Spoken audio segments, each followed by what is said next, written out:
Oh, wait. Okay, here we go. I usually like to go to the chat screen first. Hi, everybody. It's me, James Quo. We're here for kind of an impromptu stream.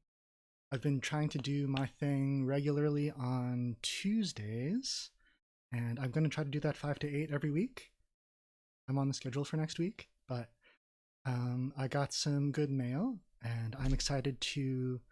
Like, I only started watercolor painting this past December, and I got like a new set, and I want to try them all out and see what all the colors do. And I thought that I would share that with you guys. So today we're going to be unboxing this guy. It's a Kuretake watercolor set. There's 48 colors. So I'm going to try to do like a little sketch, like a little monochrome painting using just that color, and then we'll see what happens. Like, I feel like one thing that people do with their paints is like make a test sheet and like grid out a bunch of squares or rectangles, and then they just like sort of paint in each one from like low intensity to high. And this is a similar idea, but there's more. I mean, squares, rectangles, perfectly fine shapes, nothing against squares, but you know, we could come up with more interesting shapes for each color and then make like a little piece for each one. I think it'll be fun. Okay, so let's go over to the board. Here's the set. Has this nice green box covered in cellophane. Kind of shiny and black on the back. Can't really read this. It says Kuretake Gansai Tambi watercolors, 48 colors. Okay, let's just take off the cellophane. Okay. And man, the camera zoomed in so close, but this box is, you can see how big it is. It's about like that. Maybe should I do the reveal here and then bring it back down to the table? Because on the table it's like so close. Let's go back here. Okay. So I'm gonna like lift off this lid. And oh my god, look at that. So many colors. Much opportunity. Okay, here we go. Back to the drawing board. So this is nice. Like I was talking about using, like drawing out a grid and trying out all the colors, and I think they're kind of suggesting that I do that. So maybe I'll do both. I could do like a little test just to see, and then I also have my own watercolor paper where I'll do a little image. Looks like there's kind of like a little protective plastic here, so I'm going to lift that out. And probably recycle that, hopefully. Okay, sort of bounced around. That's fine. Inside the lid, this is nice of them. It's basically like a larger version of this, because these little insert sheets are probably very easy to lose, but probably won't lose the lid. But like, look at all these great names of colors. And we're going to try to get through all of them. Okay, here we go. So, let me put this aside.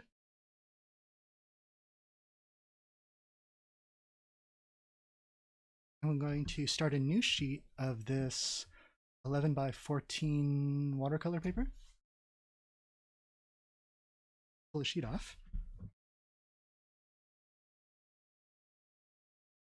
I don't know that I'll be able to fit 48 drawings on here, so I might need to do a couple, which I will hold on to and like refer to in the future, is my plan.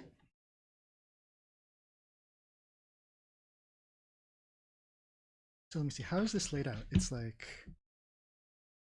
1, 2, 3, 6 by 1, 2, 3, 6, 7, 8. Yeah, so do the math. That's 48 colors. It looks like they all have individual trays. Oh, cool. And then like the name is written underneath. So I imagine that you could probably like replace individual pieces of this. Okay, so I'm kind of thinking that I'm just like looking at how this tray is laid out. I don't think I'm going to go across this way. I think it would make more sense to go kind of like top to bottom. Like top to bottom and then left to right, which will be kind of nice because the final color is this like amazing gold. So that'll be like really rad as like a nice completion prize, assuming that I can get through all of these. Okay. So let me think. I do have one technical thing that I need to figure out, which is my timer window capture. And let me just make sure that it's pointed at the right thing. Countdown timer, yes. And then let's make this visible. Good. I need to adjust the cropping on there. Because I did the math. I was like, okay, 48 colors. Let's say 5 minutes each. And that added up to 240 minutes. And then, this is now a math stream rather than an art stream. So you divide that by 60 and you get 4 hours. So the thing is, I could do all of them between 5 and 9. And we'll get out of here in time for Fooly Cooley over on Spider-Web's channels. Okay, so there's the 5-minute timer. I'm going to try to like get them out like even a little faster than that, but we'll see. Okay. I'm going to start with the top left, and that's Rose Madder Deep. Put this away. And I just went and changed a new water jar, and I'm bumping my camera. It's cool.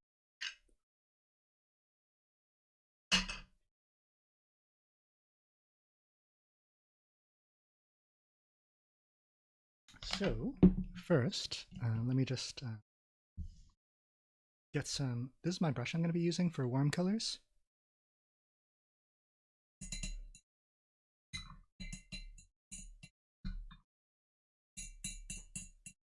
Let's see what we got. Just activate this a little bit. I'm going to try to like, on one side, do it like full intensity. Wow, look at that. That even, let me just check my webcam to see if my saturation is where I want it. Yeah, that's good. That's good. So then, I like, interesting. And then how does it look when it's like more diluted? Okay, that gives me like some idea of what to expect. So let me just get out my paper. Okay, so okay, drawing number 1. I sort of have to like look at this color, look at this in the tray, think about what, what on earth that could be. And it could be an object, could be a feeling, could be any number of things. Okay, so let me activate my timer, and then it's on. Usually I wear glasses, and they're somewhere in the house. I can't find them right now. Luckily, this is a painting stream, so it's going to be all right. Okay, timer's going. Let's see.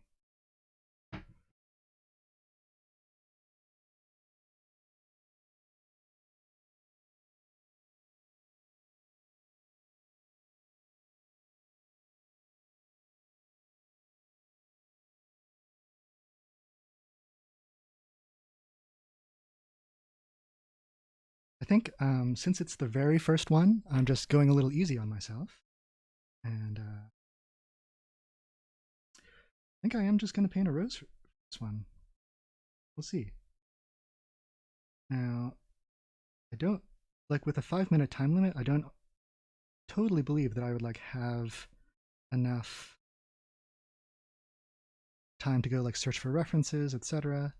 I just sort of have to like draw from like my memory of ever having looked at flowers before, or been to florists, or been to the rose garden at Roger Williams Park for what roses might look like. Also, a nice thing is the house that I live in has roses in front. And I've been in this house almost 10 years. I think it'll be 10 this summer. Sure, I put some thorns on here so we know what they are. How much time do I have? Okay, 3 minutes. I need to start getting paint down, and it looks like, am I a little out of focus? Let me just adjust my focus here. That's worse. That's also worse. That's much worse. Let me just check that. I mean, that's legible, right? Okay. Anyway, I need to get paint down. But I want to draw like one more flower over here. And a lot of this I could probably just do with brush strokes rather than pencil strokes. Here we go, here we go.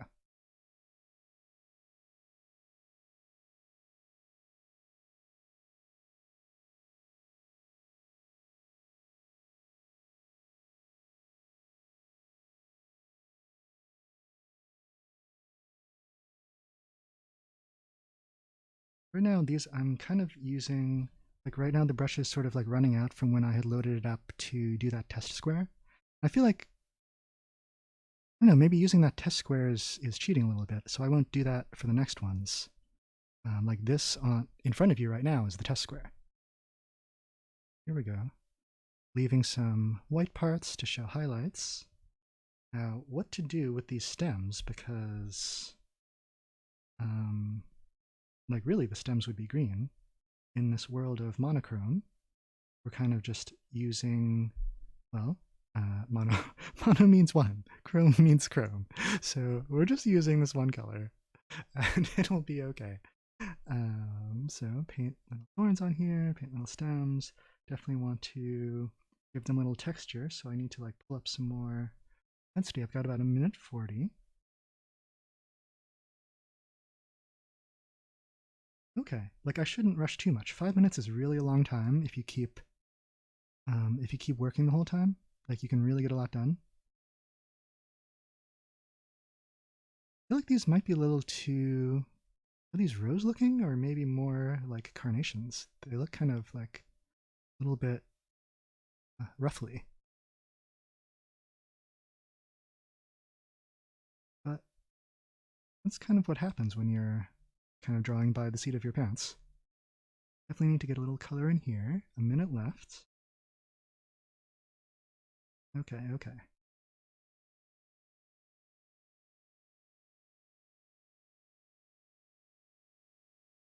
And this, it kind of makes sense to do it this way, to like not start out with the super intense color, to like put the lighter layers on first, and then kind of working darker and darker and darker. I feel like that's the way it goes with watercolor.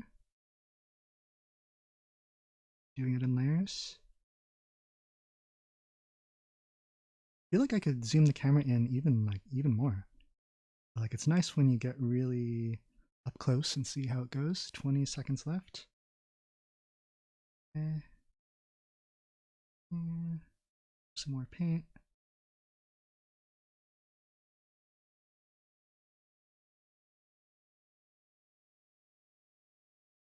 Five. Kind of going over these 2 and 1. Okay, so that's the first one. We got through it. Kind of learning how this is going to work. So let me just wash my brush out.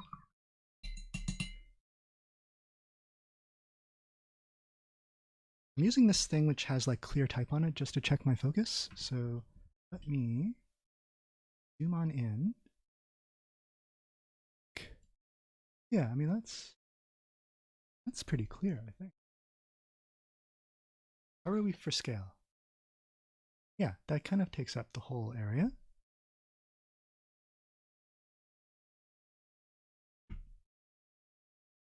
Really just want to pin down this focus question, because it's gonna like keep itching at me if I don't have it right.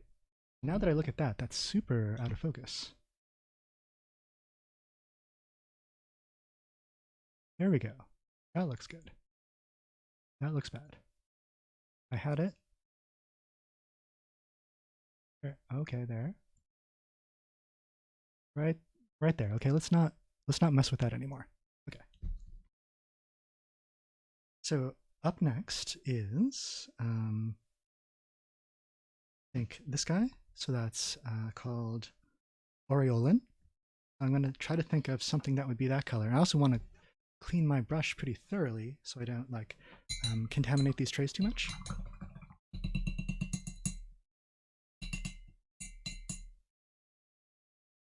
Okay, so I'm looking at this color, kind of like just free associating what that could potentially be. Okay.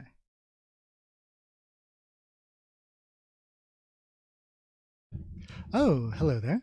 Halofia and Popple have shown up in the chat. Yeah, I'm really excited. I just unboxed. Let me just go to the big face cam. There we go. Yeah, I just like opened up this set of colors that I got today. I'm gonna try to do like a little monochrome sketch with each one. These are made by Kuretake, who also make very nice brush pens. So let me just go back to here. So we saw number one. I'm doing these each in 5 minutes because I kind of did some multiplication. I was like, okay, 5 times 48 is 240, divided by 60, that's 4 hours. So if I start at 5, I can finish by 9, and then I won't miss Fooly Cooly. And I won't miss you guys when you guys go over there, because that's going to be a fun stream. Okay, here we go. 5 minutes on this next one. You're in the market for cakes, like paint cakes or cakes for human consumption?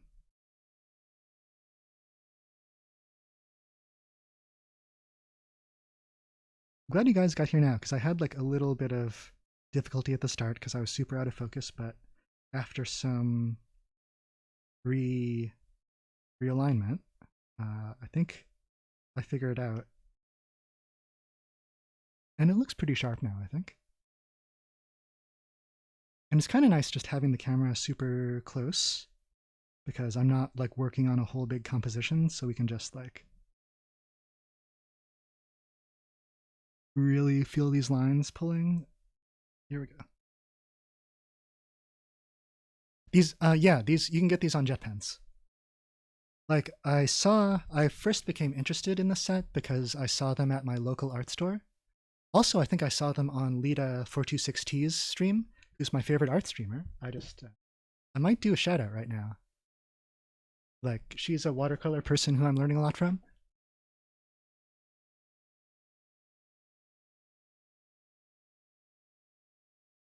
I think last time I did shout out, like a butt showed up, so we'll see what we get this time. Do we get a clip? Thank you Thank for you following. Yama Furika-san, thank you so much. Welcome. Yama Furika-san, thank you so much. Welcome. Anyway, super cute, super fun artist. Okay, here we go. You can probably figure out what this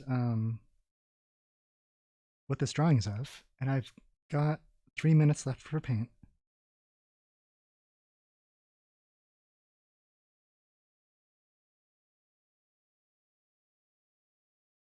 Oh no, where does the tail go?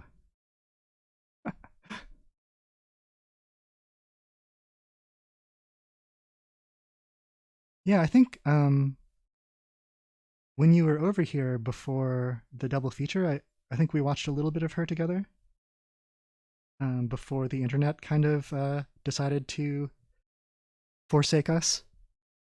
Okay, so since this is a painting stream, not a pencil stream, let's just get some paint on here. Got about 2 minutes. Okay.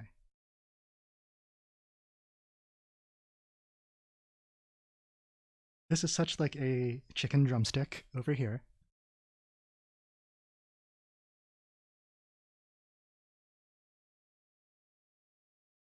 As like a cat leg should be.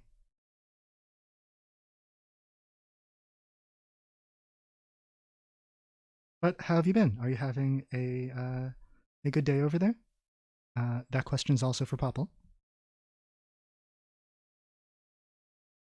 I feel like I want these to be like larger splotches, not like little dots. So let me. I can also use this sort of as a shadow. Like this could be, I don't know, suggesting like a cat in a sunbeam, perhaps. I know I kind of just like took a sharp turn in the painting, like with 1:18 left.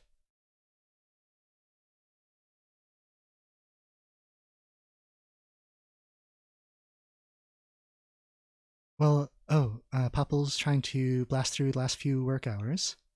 Well, good luck blasting. Oh my god. Danny Davis is so cute. Or I should just say Danny. Okay. Oh, Roic is what work is in the Netherlands. Yeah. So, a blowout, is that like a car tire blowout or like what you would get at your beautician?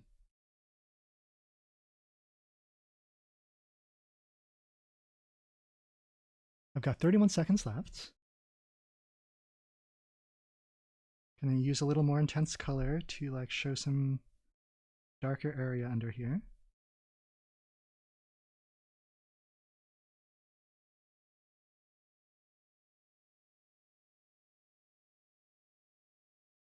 Like I'm more like a car tire blowout, but with oh no, oh no. I hope Danny didn't have a blowout at the park. You seem like really good at being an auntie, so even in that dire circumstance, like I expect you would handle that with grace. Okay, and we're at 0. Okay, so that's number 2. Okay, reset. So we're on to color 3, which is that is now sap green deep. Get a fresh brush.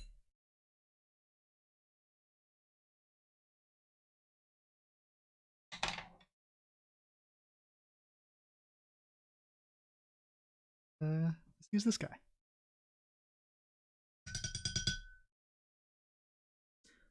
I'm trying to, well, let me use a different one. Let's use this brush. I'm trying to separate my ink brushes from my watercolor brushes because there's always like some residue. And then you get like a bunch of kind of carbon in your watercolor and then it's sad. So let's start the timer because I need to get through these. At this rate, I might not get through all of them by 9. We'll see. Okay, okay. So this green, what on earth is green? I really have to like, do I even know of 48 different things to paint? Like, do I know like 48 words? Okay, let's see. The green thing, I think I'm just gonna paint some nice leaves. Like, what is the kind that like separates in this nice way? I'm not a botanist. Ooh, ooh.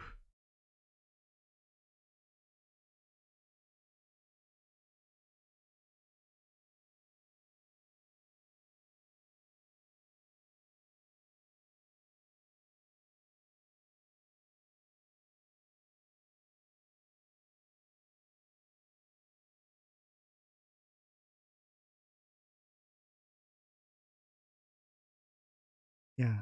Like I'm not a botanist, but I do enjoy mecha, so maybe I'm more of a row botanist.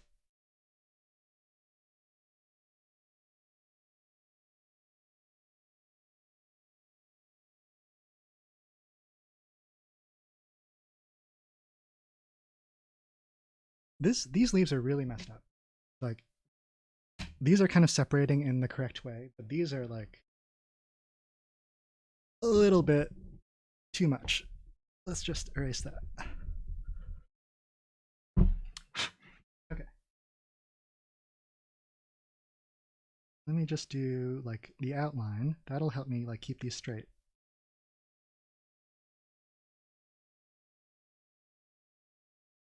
Yeah, I feel like fern sounds about right. Like I could picture these guys like sort of hanging out in the shade, um, in the forest, or perhaps in a gully.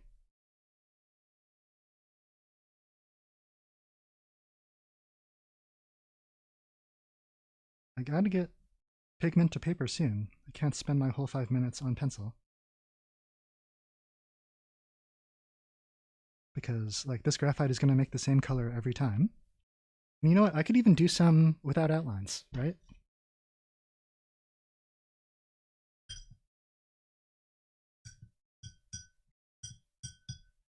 Okay, so this is Sap Green Deep. Wow, what a color. This is kind of like a really fun stream for me because it's like I'm opening 48 new presents. And like we'll get to see all of these in future drawing streams, but I feel like there's something special about using these each the first time. Yeah, this brush is like much larger than I've drawn these leaves, so I kind of just have to use like the very point of this. And as you can see, it's like getting like a lot paler as I continue using it. Like a lot of the pigment went off the brush already, so that's good though. I can like wet this part, and then I can even pick it up off the paper. Let's grab some more. Let me see. I should try to have it go like down the middle and then sort of like out from there. Suggest there's like a little bit of curvature in these fronds. Got about a minute left.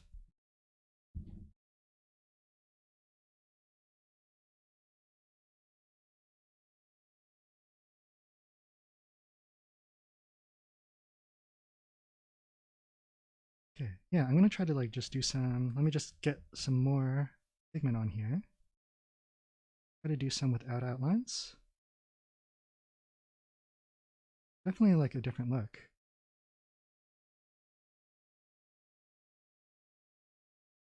A little less cohesive.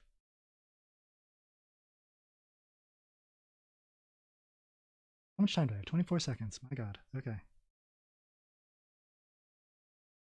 Thank you, Popple. I was hoping someone would make a frond joke. Popple just said with fronds like these. Okay. Okay, 6, 5. Okay. Okay, that's number 3. So next up, this is what we've got so far. So the next color on the palette. Yeah, I mean, that would help me instead of like scraping my mind for what could possibly be drawn with each color. So the next is this Cerulean Blue. So I'm gonna figure that out. You just like rinse off the sap green. Reset and just start it because I need to get through these.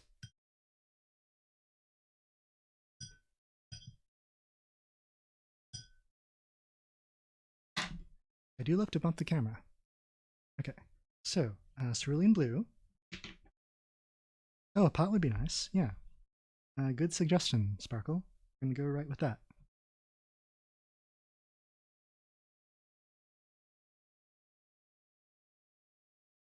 Like a little ceramic pot with like blue designs on it is kind of what I'm imagining.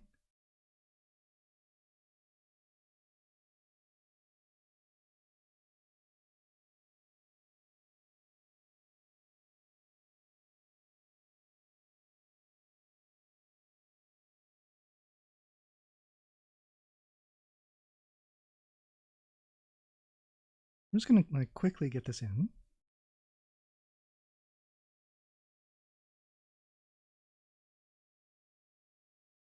I'm just looking back over these to see if I succeeded in my goal because I'm trying, like this session will be more purposeful if I use the full range of intensities, but it looks like I'm all right. It looks like I'm all right.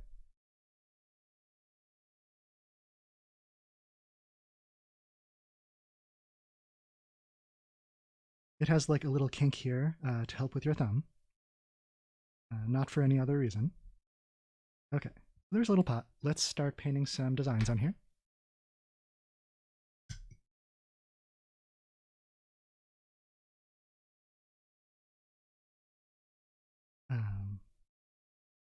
Oh wow, that looks so different than it does in the tray. Hey, Haluk Toast. Good to see you. Give you the thumbs up.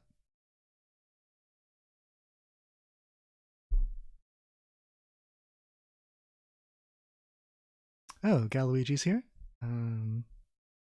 Always nice to see my friends.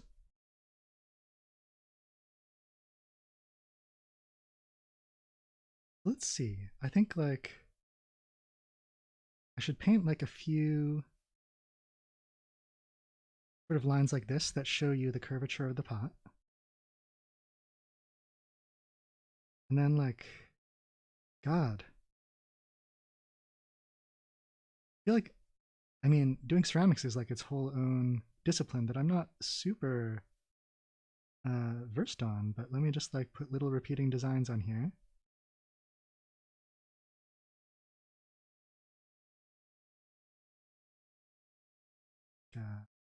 Like little leaves.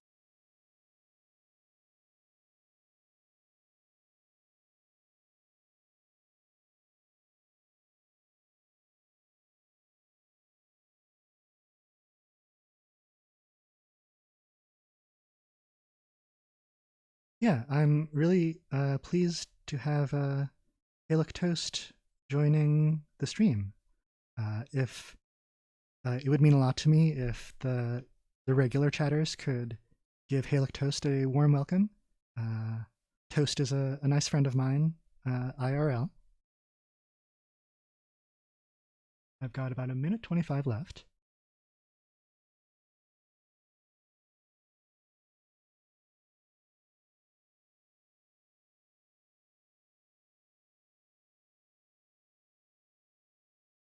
Wow.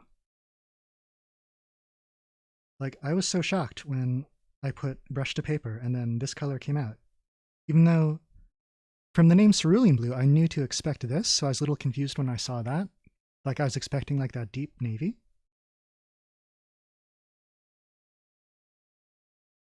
Put little dots on here.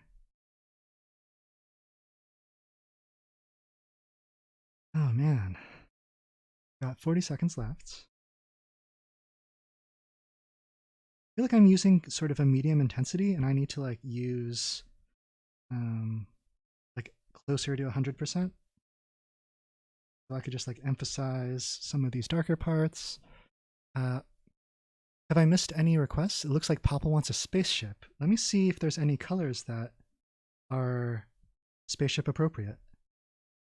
You know, I suppose ships come in all colors, right?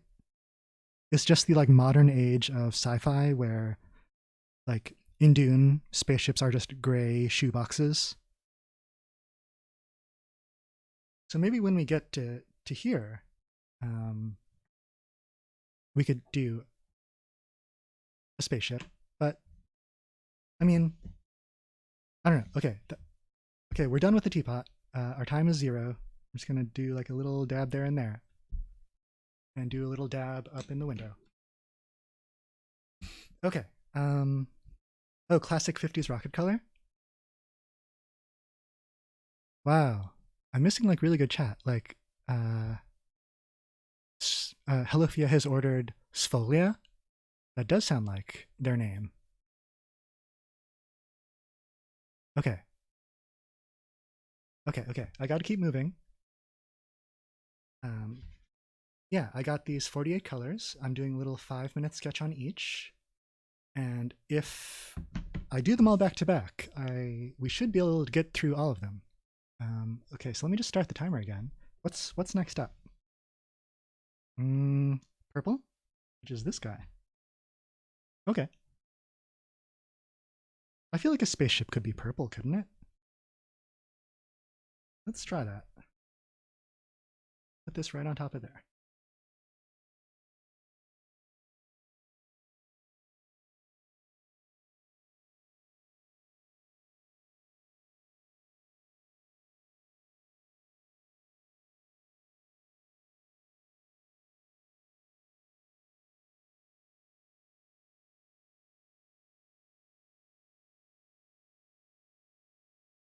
All right, there's the saucer section. Let me add the drive section. I hear that they separate, but they might have only done that once or twice ever on the whole 7 seasons.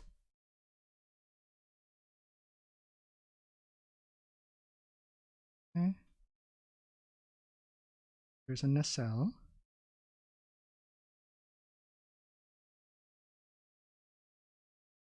Oh man, it's such like a complicated shit. It's like all these compound curves. And we're like looking up at it. So let me see if I can even get this right. You can sort of like picture like a whooshing sound in the background.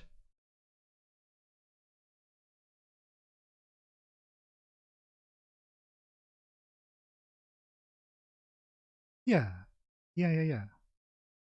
I feel like this spaceship could be, well, more of a starship than a spaceship, but there's definitely like a lot of purple within and without. Like a lot of the interior design. This is the Enterprise D. Like does lean in the sort of lavendrous direction. There's a lot of like lavendrosity in the upholstery.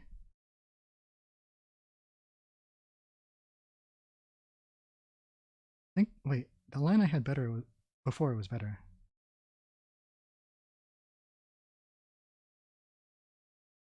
Okay, so I've used about half my time on that. I feel like, let me just slim this down a little.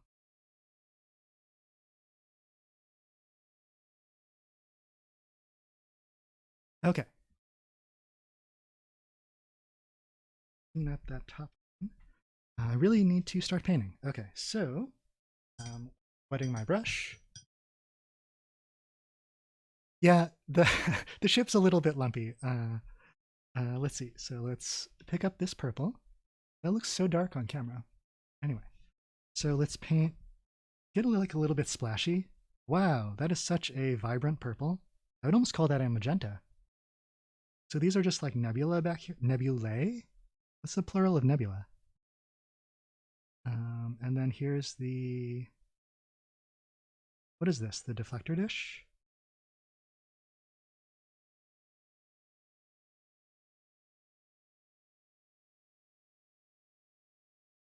Goes in. Yeah, I mean, I think TNG just made such a big impression on me that like when I think of what travels through space, my mind immediately goes here. And these are just like little crew quarters. I suppose this would be like 10 forward up here. So I think I could like dilute this a little more. And then I can use it like a little bit of shading underneath. Just like shade this whole underneath part. Like more, like I've got it pretty diluted, so it's pretty much a wash right now. Okay.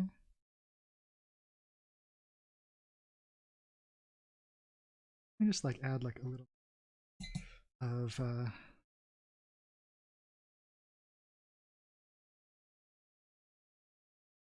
the medium they're traveling through. Okay. I've got 28 seconds.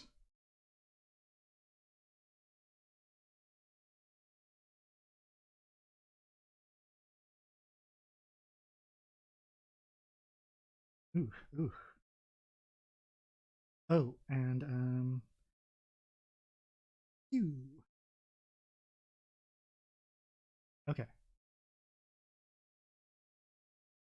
Yeah, so now they're firing.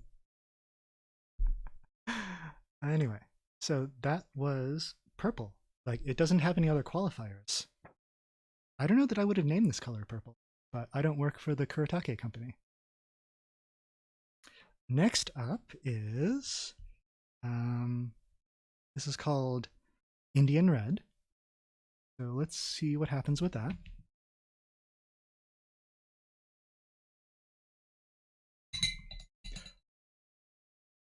Yeah, hello, Fia. That's what I said. Like, that's totally a magenta.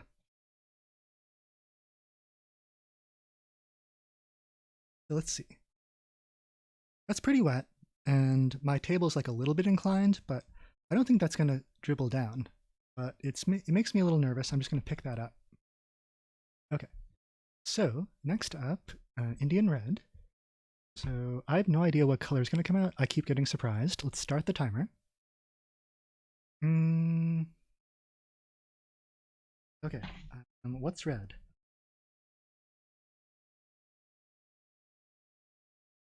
Plus, there's like a whole like row of reds up there. Let me try. I'm gonna try like a little sparrow, because that's kind of like, it looks a little different in person than it does on camera. It's always like a struggle to get all my settings so you guys can see what I see.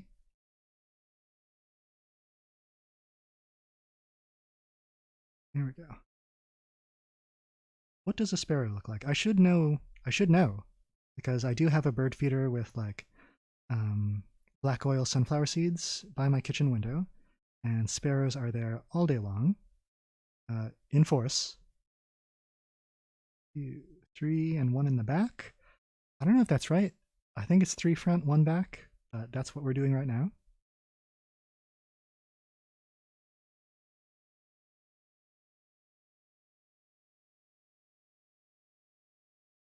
But they're so like flappy and fighty with each other.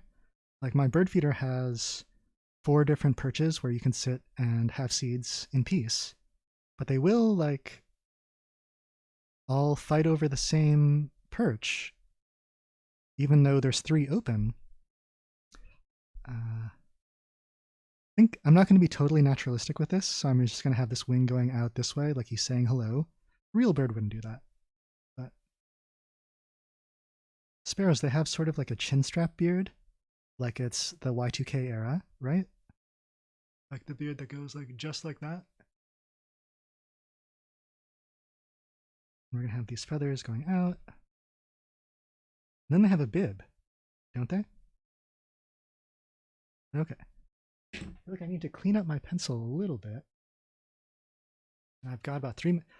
Seems to be how this goes, is like I'll pencil for 2 minutes and then paint for 3.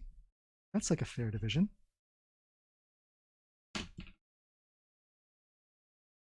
These are going to be seeds that it's dining upon. Okay, here we go. Where's my brush?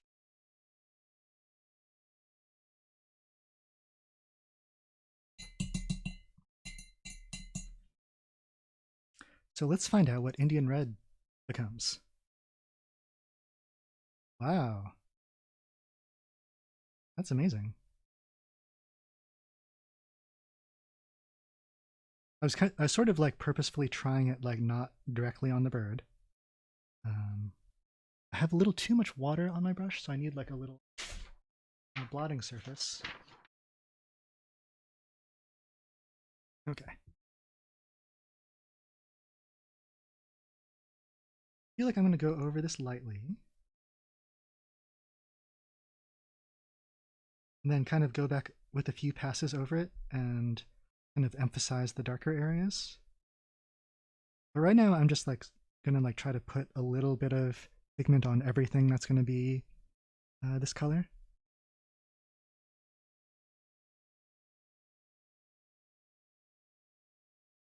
What kind of brushes do I like? Right now I'm not like advanced enough to know good watercolor brushes. Like this is just a synthetic brush that I got at my local supplier.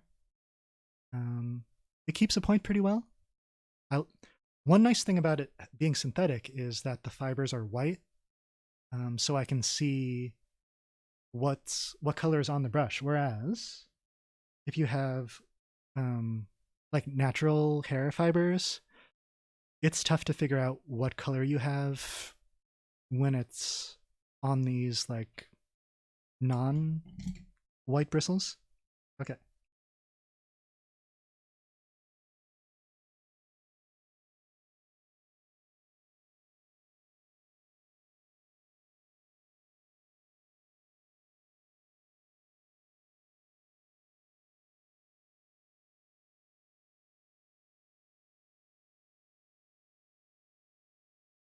I'm kind of doing these like in a little bit dashed apart, like just to suggest that the legs are a little bit segmented. I've got 8. Oh my god, I was not looking at the time. I was so busy talking. Quickly paint in the dark parts of the sparrow. Oh my god. And he has like a little shadow under him. 0. Okay, okay. I need to keep my eye on the clock. That's a sparrow. Okay.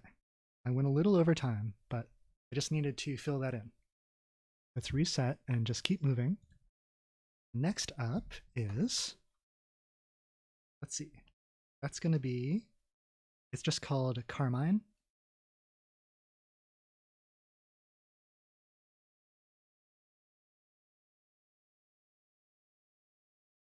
Which is a name that I enjoy and I have a history with.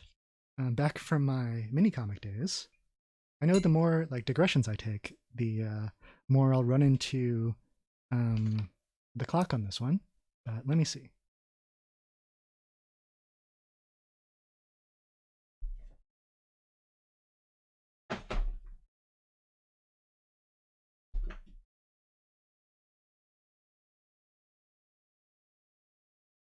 Okay. So luckily, this guy is like pretty easy to draw, but let me. I have like my box of mini comics in these Onitsuka Tigers. So there we go. And if you've known me for a while, you may have seen one of these, but here we go.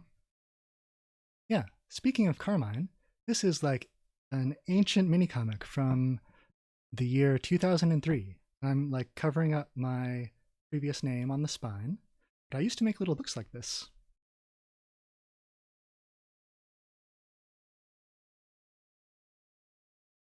And then they would like travel to like different people's studios, and then people would like look at these and then invite me to be in anthologies. Like I think from this little guy, that's how I got invited to Kramer's Ergot. And I feel like this was reprinted in number 6, maybe? Anyway, this is a very sweet story about a couple and like an orphaned pet that they find. Anyway, let's put away that and let's draw our guy. That was like fun for me, like a little trip down memory lane. I've got 2.5 minutes. I feel like I should be able to draw this guy with my eyes closed. Here's Carmine.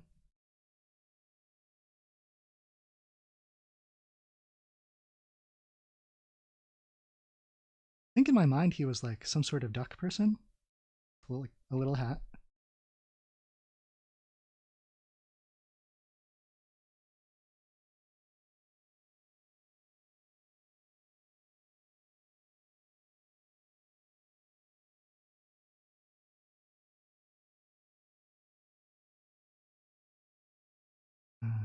Let's draw like a little SC right here. He has a little tail. Man, I haven't drawn like this in almost 20 years. Feels good. Okay, okay. Let's paint in with this Carmine color, which is this. Man, wow, what a brilliant kind of red that is. I've got about 1:30.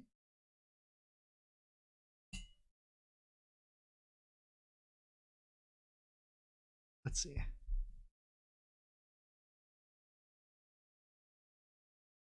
In his shirt. Yeah, he seems to wear like a long sleeve shirt and no pants. Sort of in a classic cartoon character manner.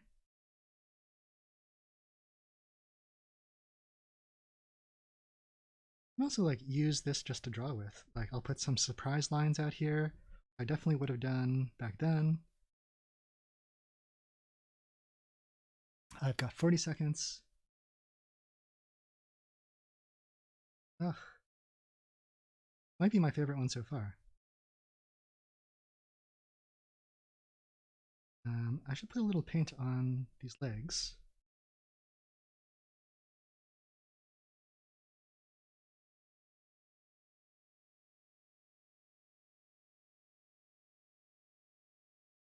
like a lot of times for these monochromes, I'm just using it as though like the same way you might use like an ink wash just for shadows. Okay, I think we're going to stop there. So there's Carmine painted with Carmine red. I'm going to put this back into the archive to be brought out in the year 2042. Okay. So next up, let's reset the timer. Where did my little cheat sheet go? Just have to use the inside of the lid. Oh, there it is. I found it. Next up is lemon yellow. Okay. Oh, I need to keep numbering these. So the teapot was 4 out of 48. So we can like figure out how close we are to finishing. I guess I could have like a little progress bar, but you know, people can do the math. 7 out of 48 was Carmine. Trying to decide. Should I try to squeeze it in down here? Nah, let's do it up this way. So, number 8. I don't know what I'm going to paint with lemon yellow yet, but let me start the timer. I mean, I kind of just want to, will you guys think less of me if I'm super literal with this one? Because I do want to I've been reading like books on painting because that's how I learn best. Just sort of like self-study.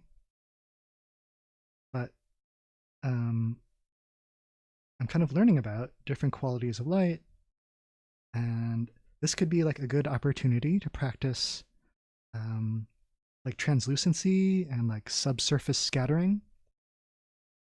Like when the light comes through and hits like a lemon wedge, like it would bounce off the peel differently than it would be like inside sections, right? There's a couple of loose seeds here, maybe some lemon juice. Got to get this down here on camera. Okay, okay. Maybe they're on a little plate. I'm kind of running into the Starship Enterprise over here, so let me just bring this ellipse out.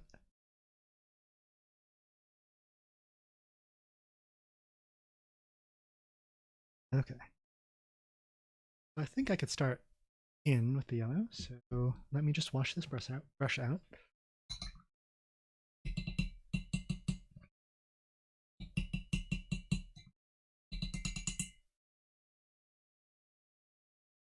Already 2 minutes in.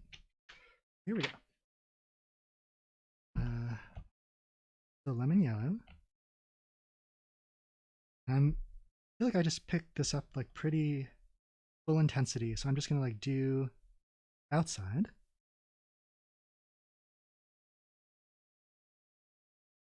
Right?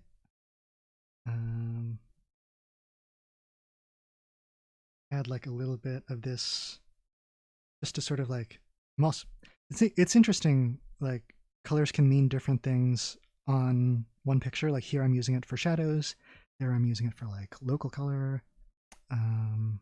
Okay, so the challenging part is going to be this inside, which is more liquid, right? And then it's like encased in the little, God, I wish I knew all the like words for things. Like trying to like do art stuff, you have to like know so many things. That's like a little too intense. I'm going to pick that back up. What I should do is wet this whole interior. Oh, Yoski Droski's here. We're up to painting 8 out of our 48. Remains to be seen if we'll get through all of these. We might need to do a part 2. We'll see. I'll check what time it is when we're up to like 24. Maybe I'll just do like half now, half over the weekend. So I just wet all this whole area. So when I put like this pigment in, it should kind of do its own thing a little bit. But I'm thinking like,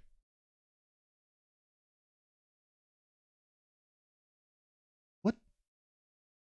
Like, have I never sliced fruit like this before? Or have I done this like every year of my life since birth? Well, not birth, but since I was able to handle sharp objects. Like, what shape do the different interior sections make? So I feel like those are like a little too dark inside. Let me just pull that back a bit before it dries.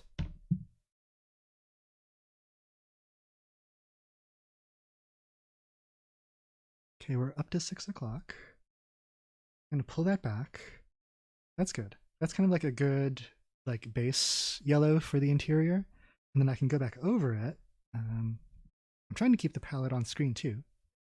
I can like pick up some more intense colors and like sort of make this look a little more fibrous inside.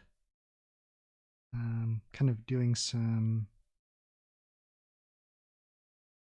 more intense like colors in here. I feel like these are some seeds that we're seeing on the plate. I'll just add little shadows under there. This is like a little juice.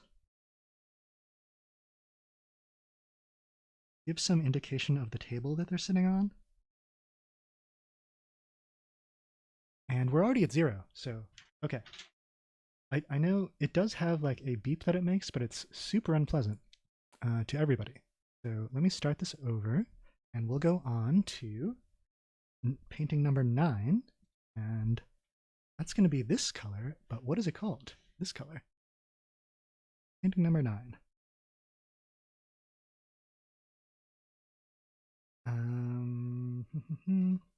That's lemon yellow. This is now forest green. Okay. Oh, I should review some of these since Drosky just got here.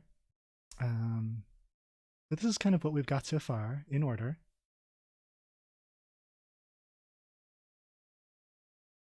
And then this was at Popple's request. Looks like we got a little smear there, but that could just be a space anomaly. There's Carmine. It was a whole thing. Okay. Man, I'm already a minute into my next thing. Okay, forest green.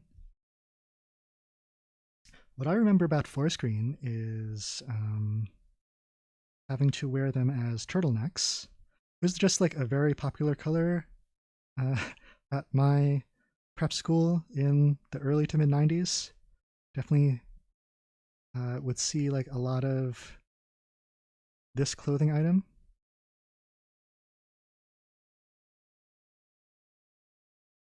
Maybe I'll draw this and like also like a backpack would likely be forest green. And then with like leather across the bottom. And then like your initials like across here. Like what was like Mickey's friend Jenny told a story about the embroidery on their backpack, and it's supposed to say like J and J, but the cursive lowercase j's looked like G's. So then everyone called her Gang. That's like a callback to the dating stream. So let's just draw Gang's backpack right here. There's the label. This is the zipper for the front thing. Where does the embroidery go? I think I might have already filled up that space. Here's the zipper down the side. Let's put it right here. Okay, and God, can I do lowercase cursive? This is so hard. Okay, now let's finish this turtleneck.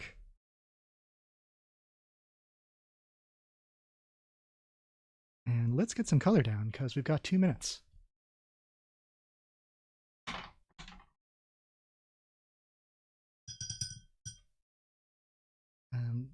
This one. Okay. Whoa. Wow. Okay. Hard for that to even get across on the camera.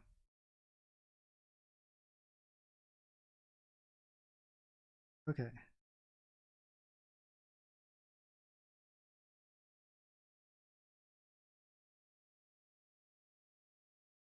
So I think this side of the backpack is in shadow, so it's going to be like a little bit darker. I think I'll just put like a light wash over this whole item of clothing.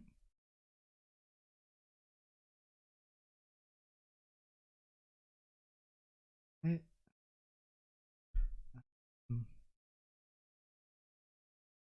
And I'll go back and add like some shadows and wrinkles with more intense green. Oh wow, that's definitely like traveling. I feel like I should dry that out more before I start adding more pigment. Okay. I've got 40 seconds. Yeah, I'm just like using this to draw on here. Wrinkles.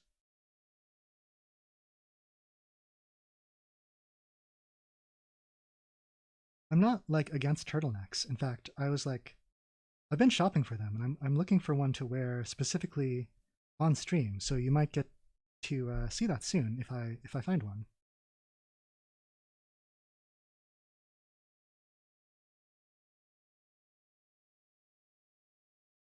Nine seconds.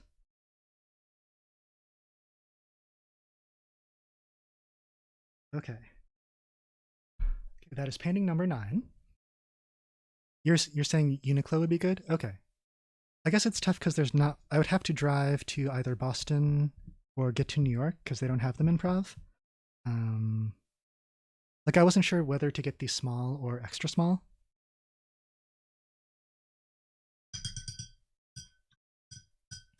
Because I do have a pretty slender frame, but I don't want the sleeves to be too short, you know? I'll just get one of each. If they have good returns. Okay. So let me see. So that's number 9. Let's restart the timer. And my next color is... trying to grasp this sheet. Cobalt blue. This guy. Okay. Cobalt blue. I'm picturing like an ocean scene with... Oh, we have a new follower. MA is Ned Bigby. Thank you for joining us. Let me give you that thumbs up. Nice when I can get that to sync up with Rock Lee. So we're going to draw... This is the surface of the ocean. And we're just going to draw like a whale reaching.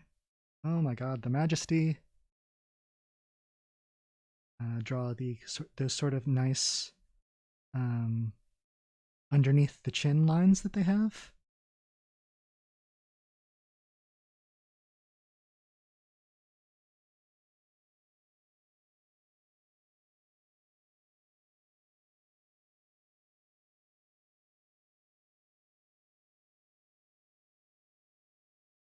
Let me just make sure we all know that we're up to number 10. It's looking, I mean, at the rate we're going, this might have to be in 2 halves. Unless I wanted this to be like an 8-hour stream, but there's lots of good streaming on tonight. I'm just going to give a little shout out to Spider Babby, even though you all know and love her, but I should mention that she's having anime club tonight at 9. We're watching Fooly Cooly. Hey, up here. Come on. Up. Spaghetti kiss. You're making spaghetti kiss hard. Okay. Fred. I also realized that the clock is running and I'm using up my painting time to show clips. Okay, let's see. Where's my brush? Here we go. So this is cobalt. So, wow, cool. I'm just being like pretty loose with this. I'm trying to draw some like the ocean sort of like opening up as the whale bursts forward. So I'm leaving a lot of white in between just to make it look like foam, right? But I could make this a little darker as it gets further away. Does that make sense if it's closer to us? No, that makes less sense. Wait, I'm thinking about how light bounces off water. Well, I've got 2 minutes to paint, so I don't have a lot of time to think about it. Okay, so let's underneath of this whale. Oh, I'm really happy with this one.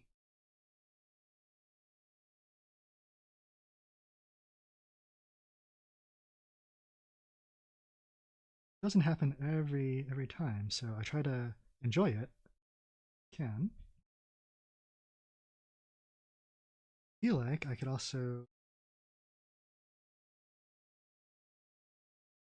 if I do this in a thoughtful way, I could make some sky, leave some clouds.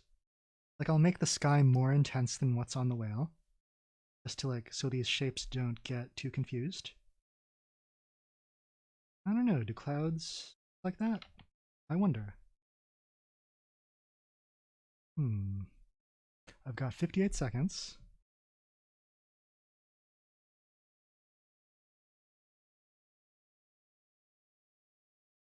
I'm just trying to like think about splashing, thinking about spray.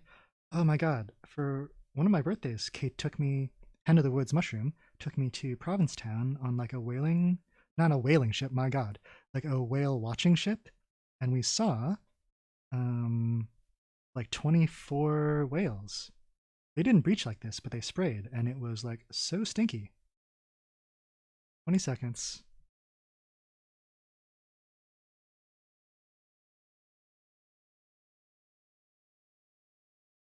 Oh, Elk Velvet has shown up. Nice to see you, Lyle.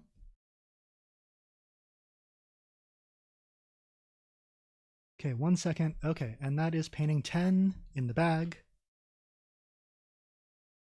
So for yeah, I don't want to get canceled for like whaling on my stream. I did not harpoon any whales. But to review what we've got, we're just doing like I got all these new colors, and we're just doing like one painting for each cake. Giving myself 5 minutes. There's the Enterprise D. It's a little bit lumpy. That bird's kind of hilarious. Character from an old comic that I did. Some lemon wedges. Forest Green gave us this backpack and turtleneck. And that gave us a whale that was cobalt blue.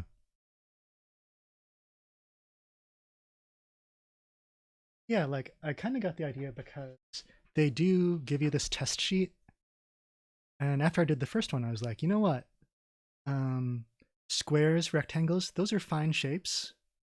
But we can come up with more exciting things to paint than that. So really, this chart, this is like a chart that I'm going to use to refer to when I want to use this tray again in the future. So next up is lilac. That is this guy. Wow. That looks so good in the tray. I almost want to just like leave it there. Okay. So I have to figure out what kind of thing I could paint using that. Number 11. We are open to chat suggestion. I know, isn't that such a great color? I gotta start the timer just to keep myself honest. So, God, what is that color? We could paint a, isn't there, I feel like there's, isn't there an evolution that's that color? Or like some sort of like cat Pokemon? Let me just look this up quickly. I've been trying not to use reference too much, but Pokemon, and it's like maybe Psychic?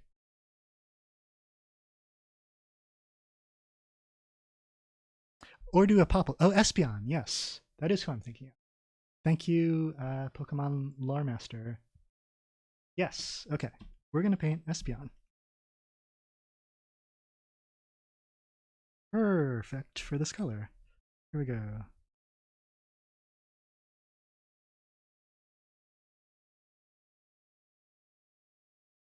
Am I even on camera? I have this so zoomed in. It's easy to like get away from where people can see. They have like a forehead jewel.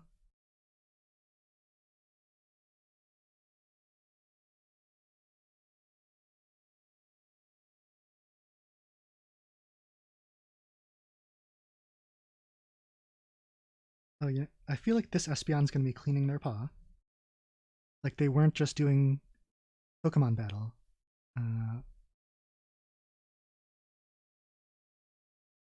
Like when you catch a cat doing something and they sort of like act nonchalant. And then they have a tail that bifurcates. Little tongue right there. Like the belly. Tail. How much time do I have? Okay.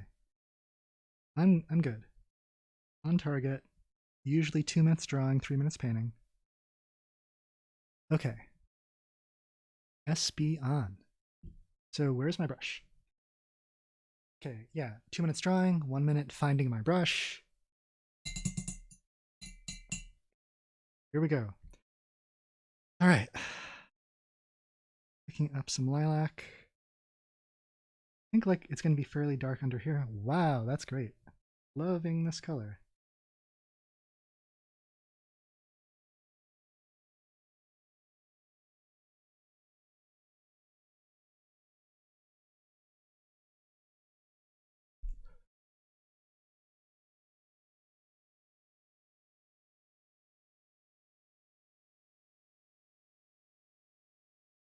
And now, like most of the pigment was already deposited, so on the same brush without reloading it, I can use this more as a wash.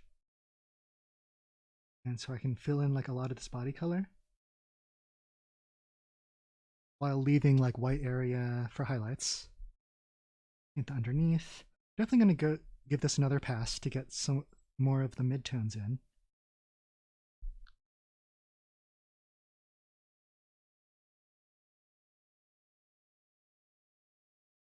Man, I'm almost lamenting like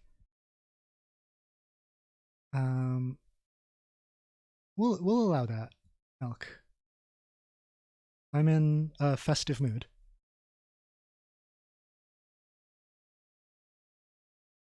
Oh, are you guys ranking evolutions? Who's the newer like fairy type? Because that might be my very fave.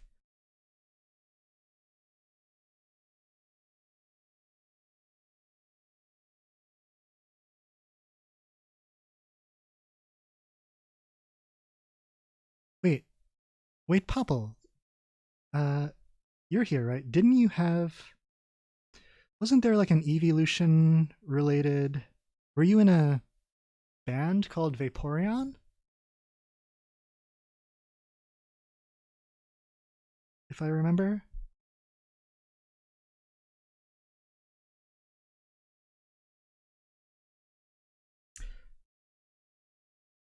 Yeah, this color is gorgeous.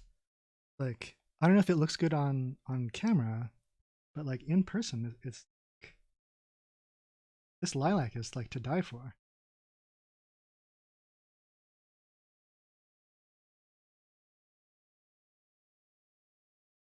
I feel like being able to photograph artwork well is like one of the many challenges of this. Okay, here we go. 0 seconds. There's Vaporeon. Oh, Glaceon is at the bottom. Why does she? I know, she totally has Chelsea bangs. I think. Uh, yeah, I only figured that out. Oh, it was the show space, not the band of Arthur. Okay. I knew that that name sort of sounded familiar.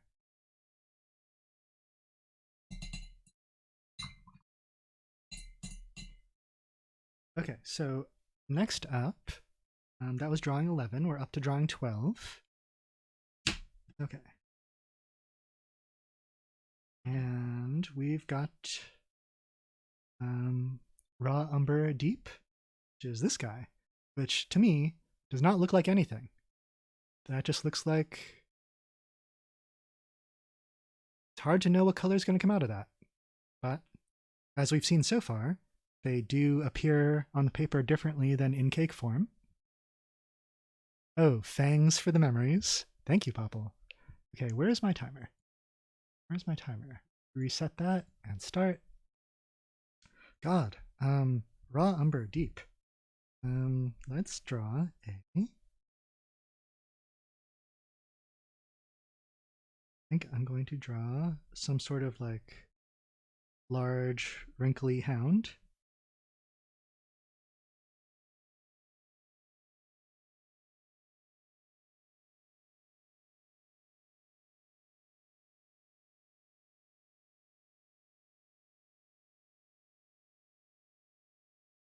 I feel like Sharpays aren't really like Raw Umber Deep, but I feel like this will capture some of the feeling of the color that I just kind of free associated. Let's see.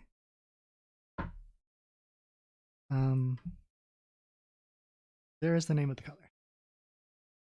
Sparkle. Oh, Wrinklehund. Very nice. I mean, who knows? Maybe this is what Belka looks like underneath the white fur. Like if the groomer ever took all the hair off for summer, like, you know, for a lighter summer cut, maybe there's a Wrinklehund under there.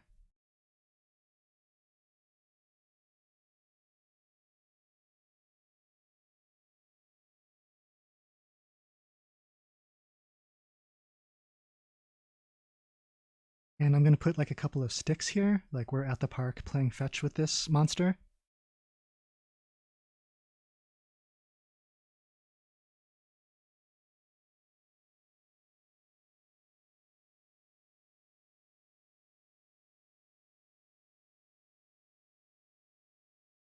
Okay, good. Right on schedule. We're going to start painting. See what we got. Okay. Sure to keep that in frame.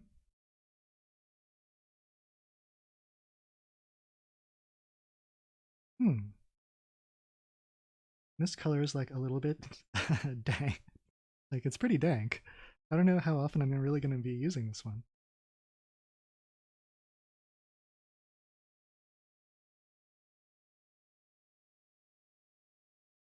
Let me see. I want some more water on here. Let me just start painting over. I feel like they're usually darker on top and then lighter on the bottom, maybe?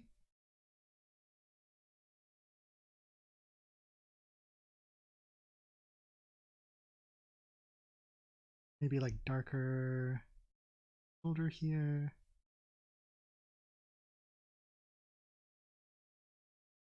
And then like white on the chest.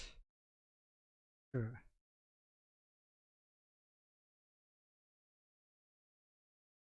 Okay, now that I have this pretty light, I can put in some of this ground. That's too intense. Let me see. Let me pull back some of this. Like it's always good to have tissues handy just so you can undo. Whoa, like right there. Where's my... Let's see. Get rid of some of this water that I have on my brush.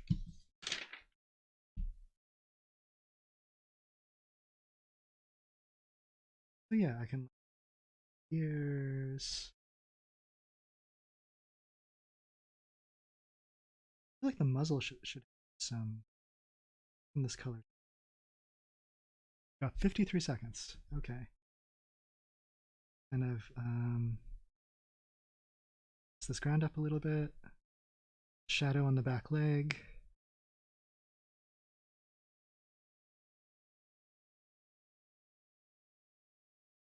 Tail could use a bit.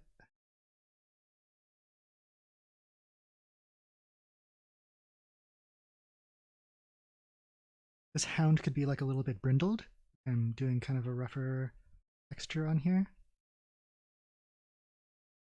Like, you know, those sort of like short hair dogs that are multi-fur colored.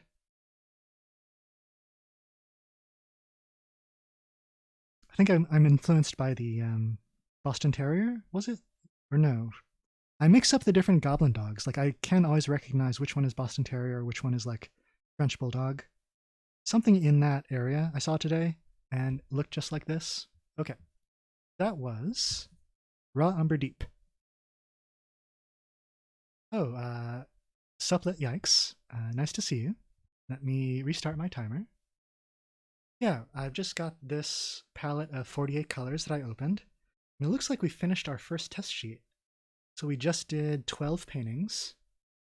And I think, time-wise, we're going to get a chance to do 12 more. I'm kind of using up a little more time than I thought. Oh, this one is my personal favorite. This like breaching whale for Cobalt Blue. That came out really nicely. Turtleneck and backpack. Okay, okay. There's Espion. And what color's next? Next we've got Rose Madder. I wonder how it'll be different than Rose Madder Deep. This is like the bimbofication of Rose Madder. Like, they were deep, but then they decided to have like hot Rose Madder Summer.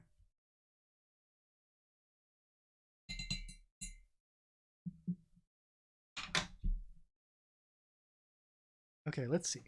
I need a new sheet of paper.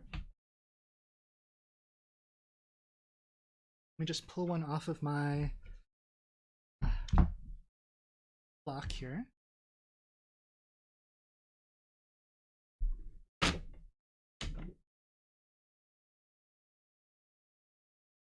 Okay, so we're up to number 13. And it's going to be this one right here.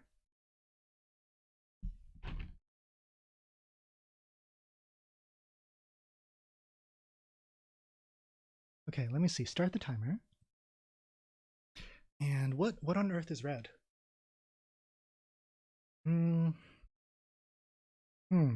Let's do, yeah, since we're doing like hot summer, let's do like a twin pop. That'll give me like more opportunities to do like, try to paint transparency or translucency.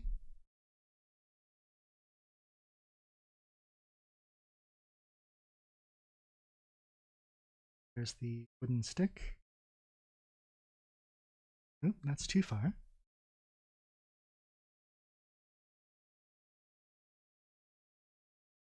I wonder if I was like subconsciously like influenced to draw a twin pop by the appearance of Yikes. Possible. Okay, here we go.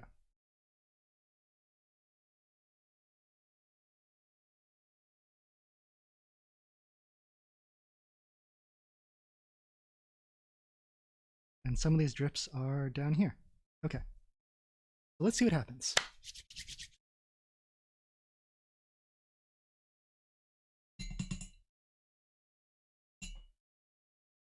Let's take a look at it in the tray. Looks like that. I've been getting surprised sometimes when it goes from tray to paper. Like, once in a while, it'll just be like totally different. This is going to work out well. That's like a very sort of like candy-like red. I'm trying to like not fill in that whole drop.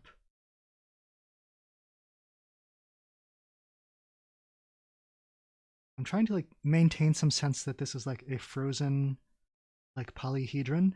Like it's has different facets, right? That are turning different ways.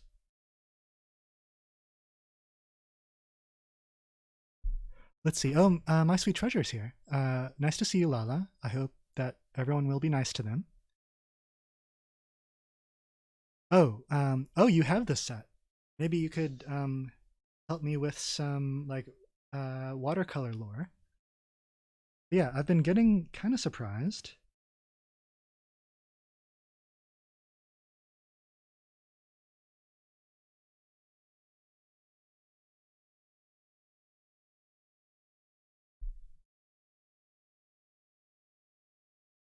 Yeah, you got some individual pans from jet pens. The pan thing is nice, so you don't have to like get all 48 again, and then you only use like your half dozen favorites.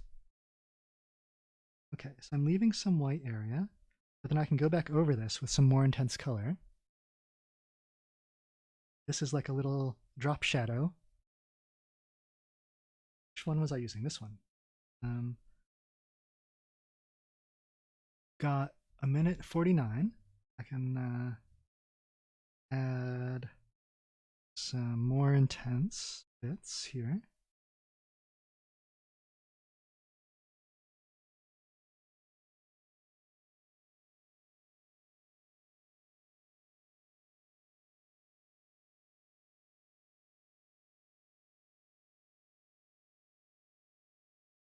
But it's cool that you have been using these in your work. I need to check that out to like get some pointers. Also, just to enjoy appreciating it. Okay, here we go.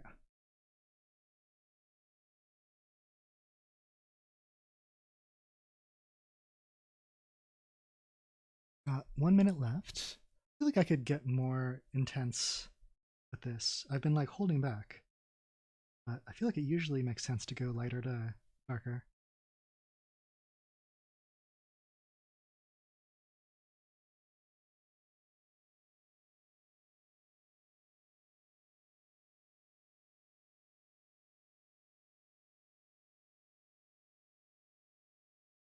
Oh, Popple's taking off? Okay. Always wonderful to see you, Popple. I hope to see your next stream. I'm going to do a quick shout out. Popple may not be able to stay to see it, but I'm sure something wonderful will come up. Like, I miss Popple already, so let's just get a glimpse. Yeah, it's like boop, boop, boop, boop, boop, boop.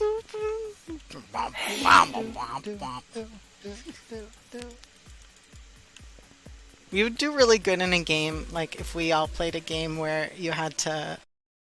Wow, lovely. That was, I think, Popple's earlier VTuber version, and back when people were playing Phas. I mean, people have been bringing back Among Us. I wonder if Phasmophobia will have a resurgence. And we're at 0 seconds. Okay. So there's a twin pop. All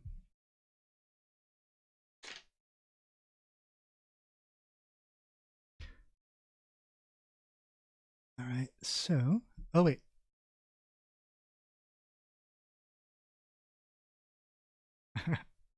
Okay, so let me do drawing number 14. What color are we on? That was rose madder. So now, I mean, this is a very literal name for a color. Like, some of these are kind of poetic. But greenish yellow, very straightforward name. That's going to be you. That's what they should call it, like snot green. That's like Booger's color. Okay. Okay, let's see. Let me wash out my brush.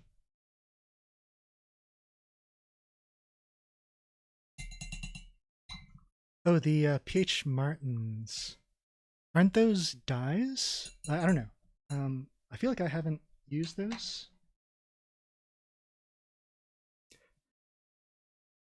Yeah, maybe I should just draw like a bog creature.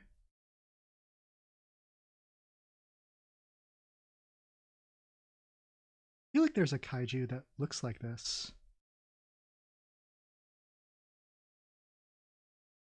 Maybe from the Godzilla series? I might have to ask Mickey, who might be more of a lore monster. No, a lore... Not a lore monster, but a lore master of... I'm just getting tongue-tied.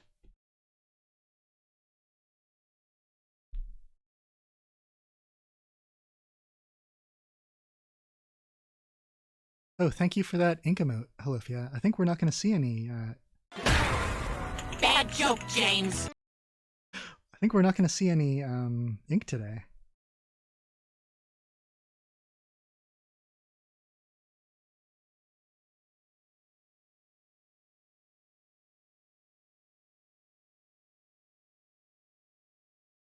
and it's like raising its hands in like a spooky, kind of menacing manner. And it's like dripping all kinds of like bits of its swampy self down. Ooh. As gross as this is, I think it's going to be appropriate. And where's my timer? Guys, okay, I'm going to give myself 3 minutes because I have no idea how long I was talking. Okay.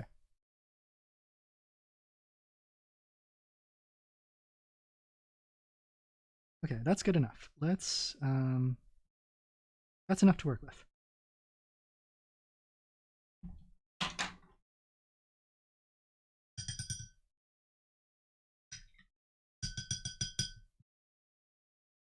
I think I'm just gonna like wet this whole area.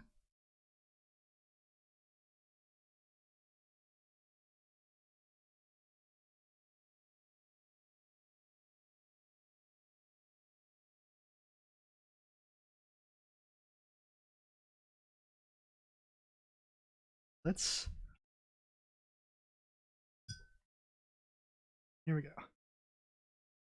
See what we got. Oh, wow. That's like way more sort of like a neon. I mean, I guess from the name, I should have expected it to be yellow-green. But like in cake form, it looks so much more on the green side. Wow. What a like toxic sludge color. So I think I made the right choice in subject matter.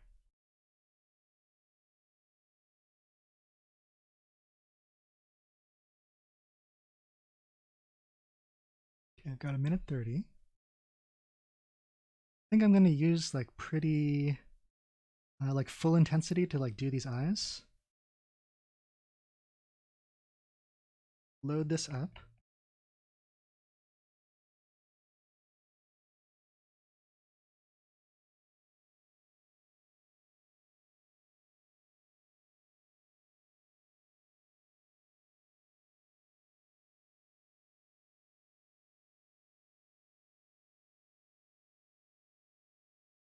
Wow. Okay, 56 seconds. Let me just like add some more.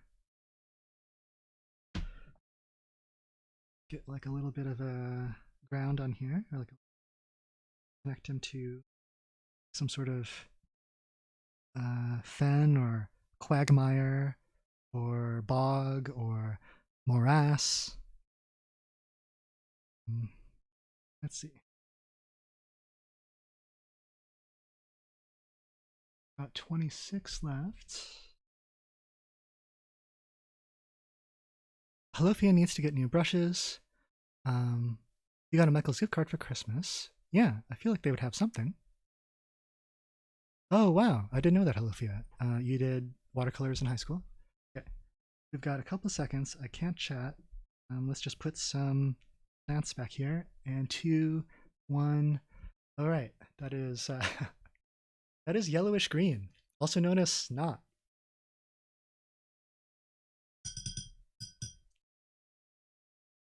Okay, number 15.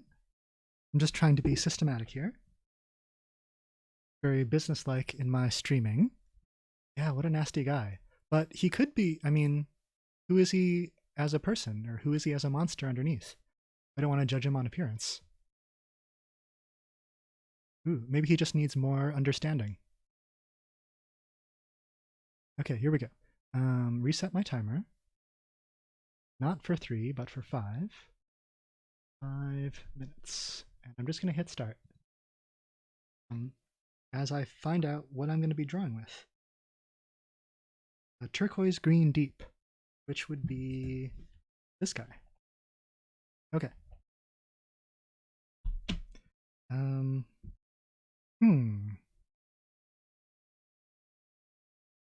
Let's see. Turquoise green deep. What should I do? I feel like I should have an idea before I hit start on the timer. Maybe like I'm gonna draw an eel, like draw an eel. I mean, and I think I'm going straight to like Flotsam and Jetsam from Little Mermaid.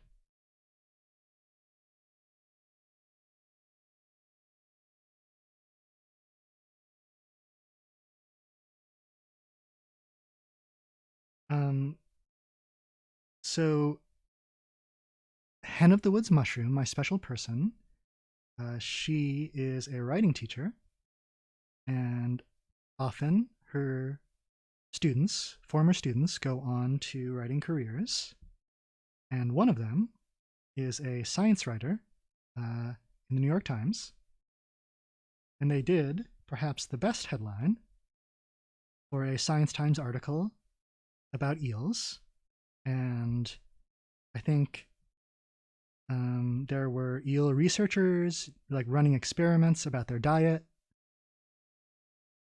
and they had like a test set up to see like how far out of the water, like up on land, they might be able to get themselves. And so they put like a bit of like squid like up on a surface out of the water where the eel could see it from the tank. And there was like an inclined plane that gets you up to it. And the headline was incredible. It was, what was it? I want to get it right. When an eel climbs a ramp to eat squid from a clamp, that's amore. And it was, oh my god. The crowd went wild.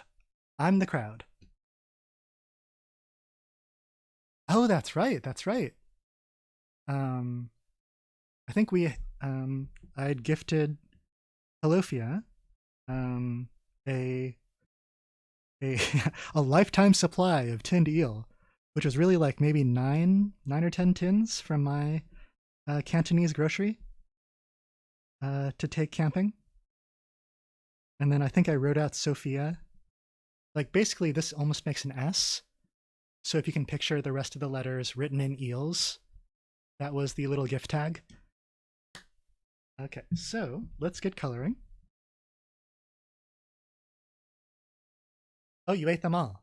Well, I hope it wasn't a lifetime supply, that you'll have a much longer life than the date you finish them by. Oh, wow, look at that. What is this called? What is this called?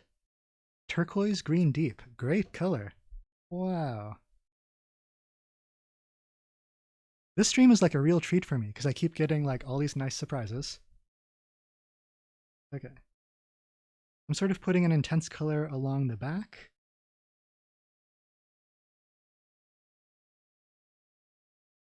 I feel like the fins should be like a little darker.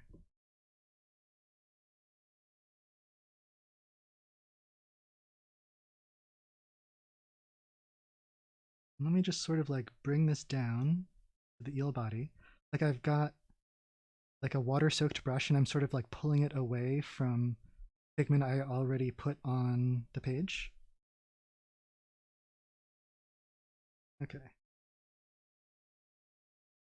Definitely want to paint in these fins. I mean, I totally made up eel anatomy. I don't think they have this many fins. I just, you know, when I've got 20 seconds to draw, sometimes things like that happen. Okay, here we go. And I should put in like a little bit of underwater suggestion. I guess that like confuses the eel shape a little bit, but there we go. Let me get a, okay, there we go. Got the dot of the eye in as the clock ran out. So that's amore. There we go. Yeah, I see what you mean, Halec Toast. That sort of style of drawing, the way it sort of like twists over on itself a little bit.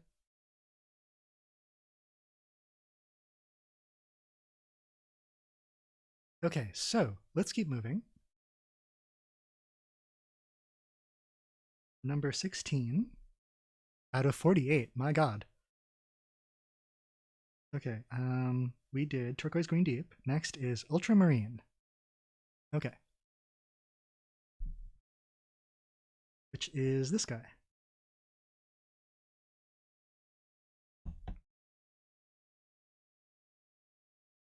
So let's restart the timer and let's just go. Because I'm sure, since I work best under pressure, just having all these mini deadlines will get the creative juices flowing. Okay, ultramarine. What am I doing?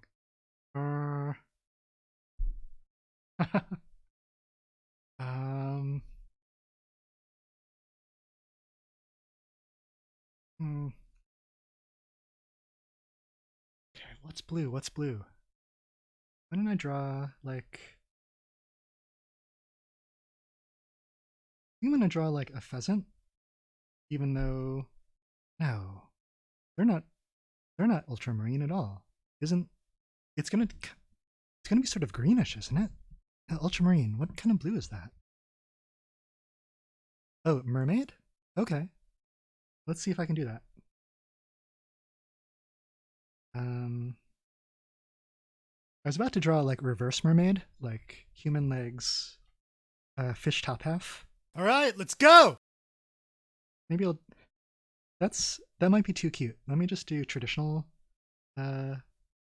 split mermaid. So here's the hair. Thank you guys for having my back with suggestions.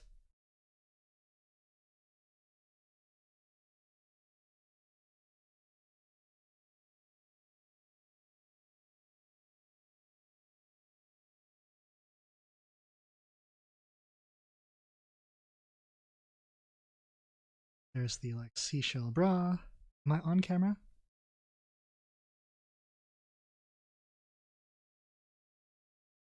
There's the tail.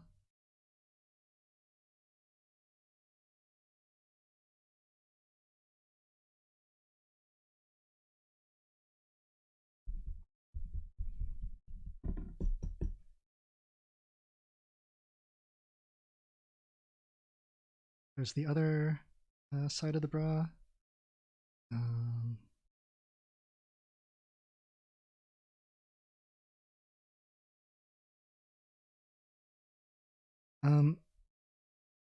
Have any of you ever participated in the mermaid parade on Coney Island? I know my sister-in-law, Hen of the Woods Mushroom's little sister, likes to participate. I don't know if they've held it recently with the, that thing that's going on.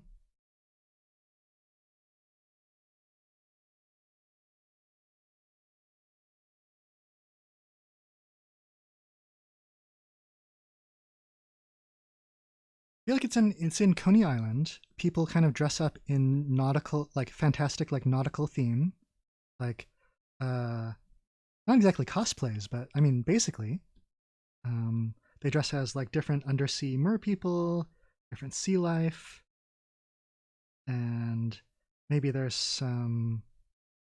Are there like parade floats? Probably. I haven't even put any paint down. I've just been drawing a mermaid on a rock. Okay, let's get some paint down. I feel like one year recently, the grand marshals of the parade were Lou Reed and Laurie Anderson. Okay, so ultramarine. I'm a little curious about what's going to happen. Yeah, that looks like ocean water to me.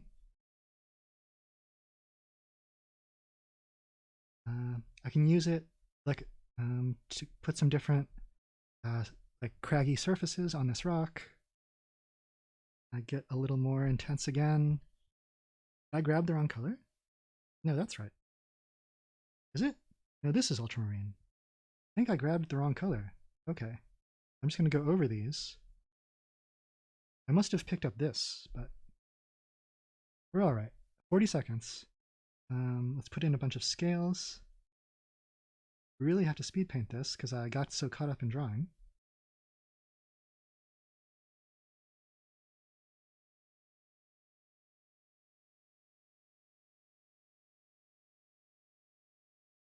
That nice blue hair. blue seashell. Over the chest area. 10 seconds.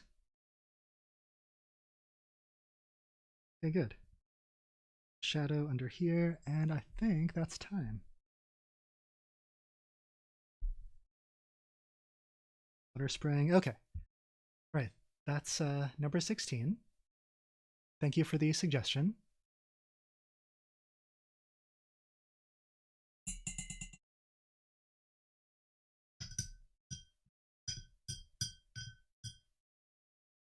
Okay. So 17. And I will try to remember to get the paint out before there's just like 1 minute left. So, oh, cherry blossom pink. It's almost that time. Almost that time. I'm very much looking forward to it. Like, I always think that the winter's finally over, and then like there's another ice storm every weekend. And I'm here saying snow, but the sky is saying snow yes. I can't claim that joke. I think that was an old turn of phrase by Gal. Okay, so let me start the timer. Reset. Start.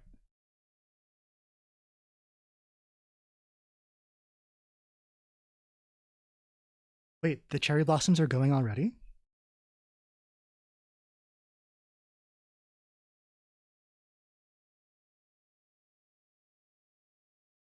Okay, so here we are, number 17.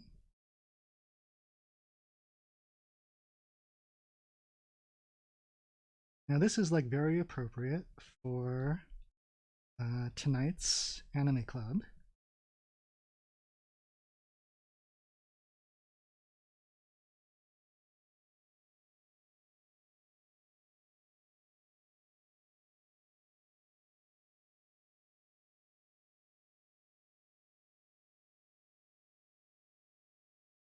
Those goggles are a little bit crooked. I want to fix that.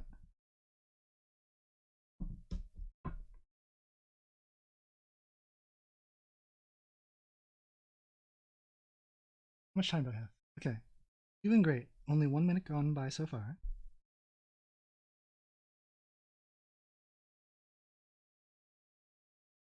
Has anyone figured out who this might be?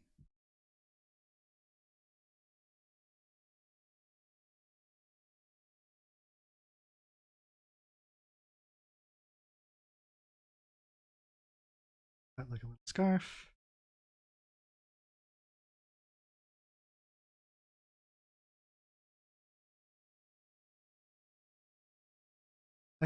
I got so I can pretty much draw Haruko Harahara from memory, because there was a secret project last month where I really learned to do the character.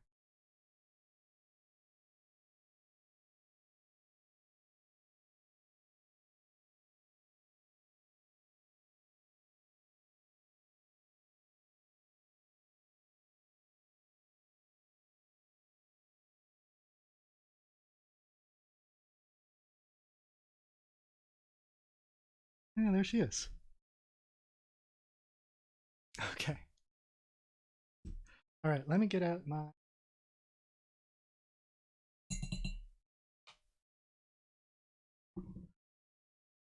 Okay, here we go, Cherry Blossom Pink. When I moved into the house that End of the Woods Mushroom and I have together, we planted a Yoshino cherry that I just got from like the hardware store, and it was like as thick as my thumb. And now it's like 2 stories tall. It was like incredible, like how well it took to this very sad city soil that we have. I'm very surprised every time I look at it. Like it really shot up. And it does put on like an incredible show every spring of cherry blossoms.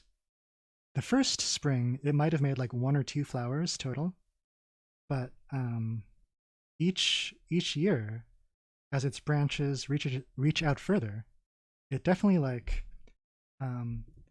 gives us more and more back.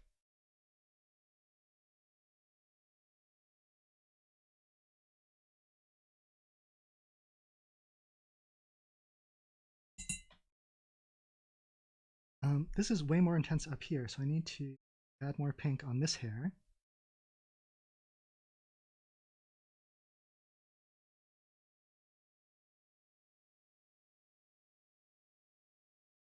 Do you think we're going to get through the whole series tonight? It's just, what, 6 episodes, but 20 minutes each? I'm not sure how long Anime Club will go.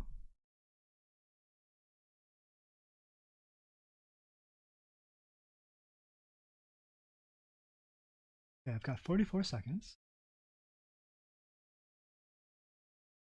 And just use this pink to draw some wrinkles in this scarf.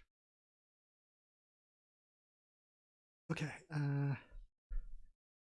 there's a little bit of a risk at the last second, but she's giving us a thumbs up.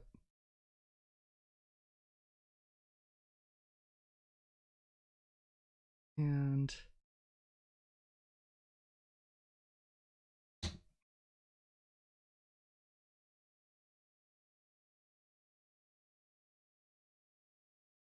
we'll just put some sparkles over here. Got 4 seconds. Oh my god. Okay, there's Haruka. Anyway. Oh, first 3 tonight? Okay, so that was really fun. Let's work on number 17. This has been like a pretty fun sheet of drawings, like these twin pops, bog monster, moray eel, mermaid, Haruko. Okay.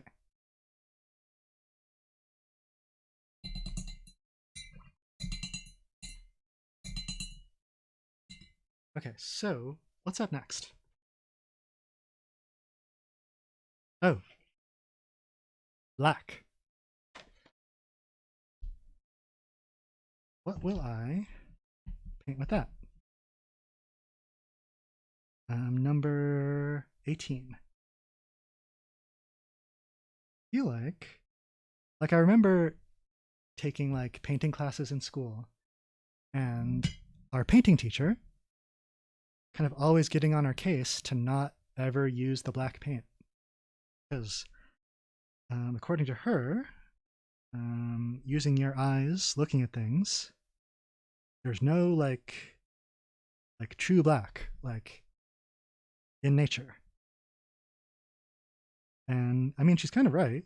Like there's always going to be like light coming off of something, unless it was, what was that special pigment that was like formulated to be like the blackest substance chemically possible? Vanta black.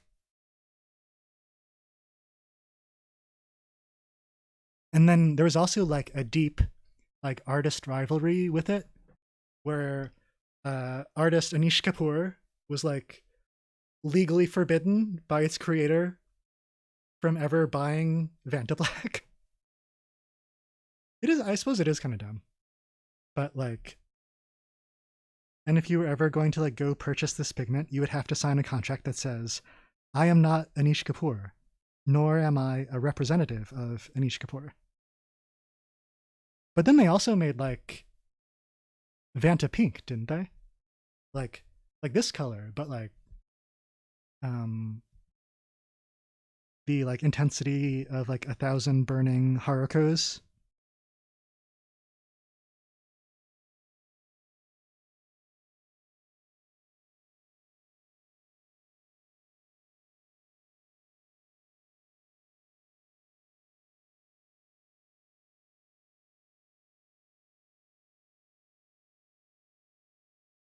I know we already did a cat for number 2,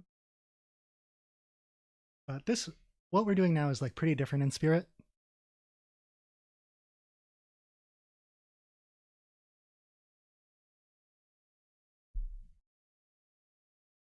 Okay, so let's see. Trying not to bonk the camera too much.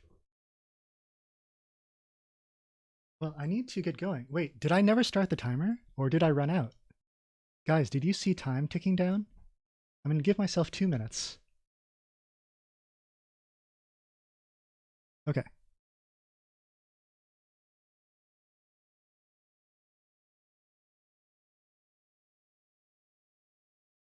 feel like Want to use a different brush for? Nah, this is fine. This is fine. I wonder what's going to happen. Okay, guess no surprises here. Black is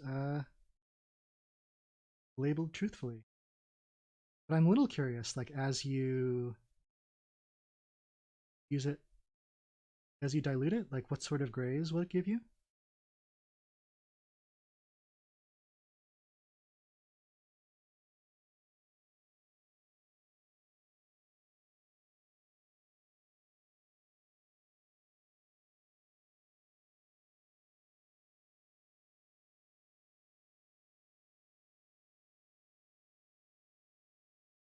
Okay, so that is pretty interesting.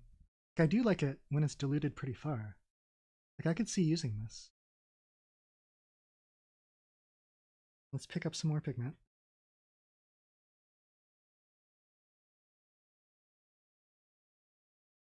Yeah, I see what you mean, Lyle.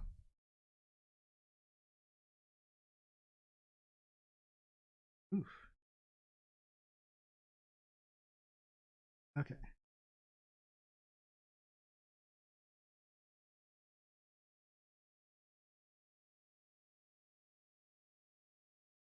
Darker black like a here. This is like the cat version of those little coal sprites in what, Spirited Away?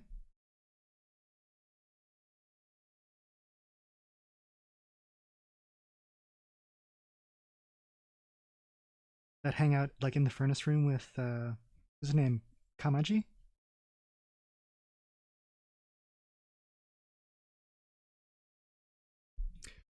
Oh, oh, Lala has some pink lore for us. I know we moved on, but pink fact, origin of the word for the color pink is from the flower pink, which is also the origin of pinking shears. Big reveal. The zigzag scissors that sort of resemble the fringy edges of the flower. Thank you so much, Lala. Okay, I'm over time, but I'm going to just paint that much tail in. I don't know how time ran away from me on this cat. Add some like little spots.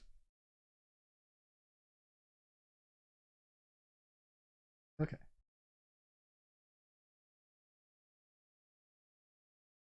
That's kind of cute. Painting number 18, the cat.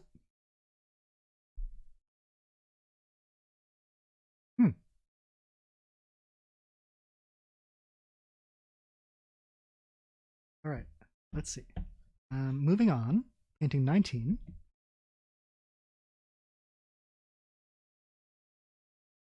Where were we? Black, back up here. This color is just called red. So let's do that. And it's going to be this one. Like there's at least 2, 3, 4, 5, 6 things here I would call red. But this one, I guess, is the, what they're saying is like the most central version of red. Both like in hue and also kind of in placement on the tray. So let's use that. Number 19.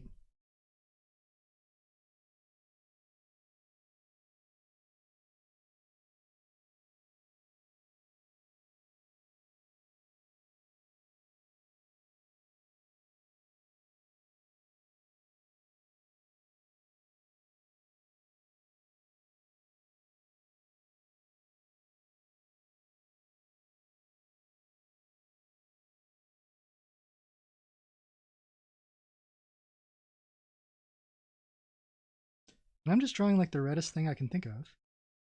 And also we were just talking about cherry blossoms a minute ago.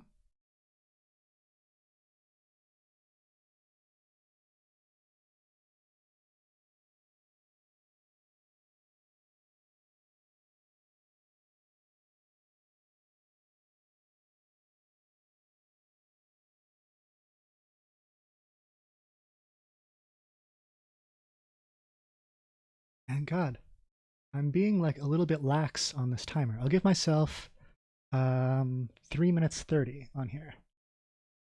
That's my estimate of how much time I've used. Okay. Oh, Kevin has shown up. Nice to see everybody.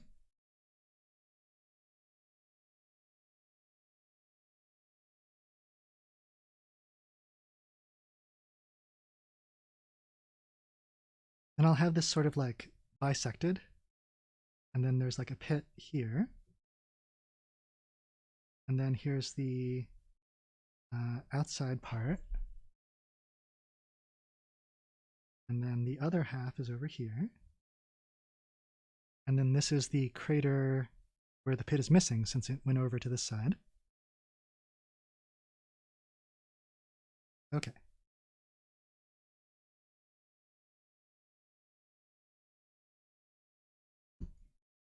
Let's see what happens.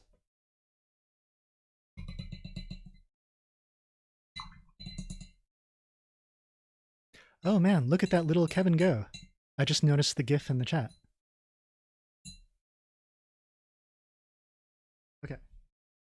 So, let's find out what color red is. I'm going to use a little bit for a shadow. Oh my god. That is like so intense. Okay. I need to dilute this a little bit. Oh, you've been lurking a little while? Thanks for joining in the chat, but also thank you for just watching.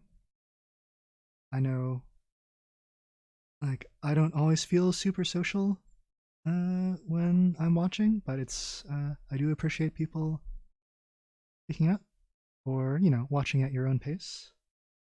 Lurking's good for you. Oh. God, what does the inside look like? It would be definitely different than the peel. Because the peel should be very, like, lustrous, shiny, smooth. The inside would be more textury and... like, it would be dark, I think, but not as... Okay, I've got like 1 minute left. Definitely like painting reflective surfaces. One of your basic challenges of painting.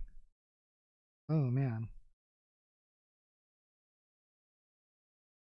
Not sure about the execution on this one, but I'm gonna keep going. See if I can pull it back.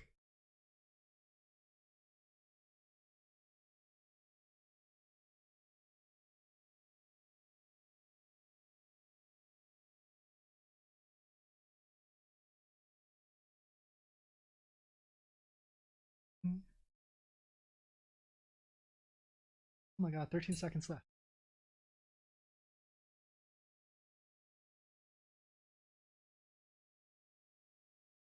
Shadow here. Oh my god, okay. 1 second. Well, those are very, very loose. But it definitely shows what the color can do, which is the goal. Okay. Painting 20.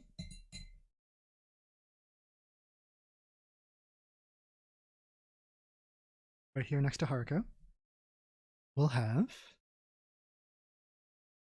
Yeah, can you believe? Yeah, Lyle, I hope you get some more subs so you can like add some more like a Griffith to go with Guts, because it's sad to see them apart. Okay, so let's see. Let me just get the timer going now so I don't forget. And that should say 5. Okay. We're up to olive green. Is going to be this cake.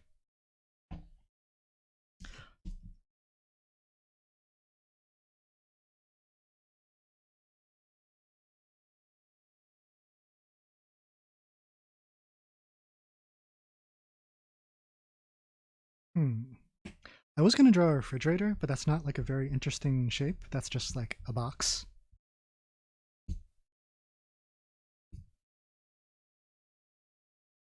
But I think because of the era that I grew up in, olive green was like the #1 color of kitchen appliances. That's kind of where I'm taking this. I'm just going to draw like a stand mixer.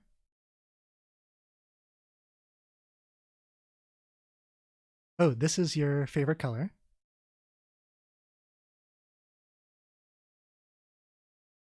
Oh, Lyle's asking about subscriber points.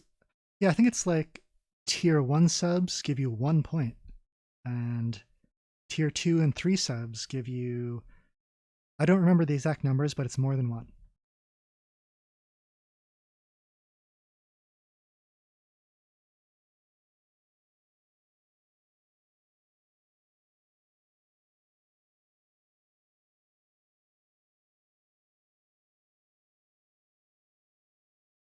Trying to remember. I think the right side has the speed control. The left side has the locking mechanism.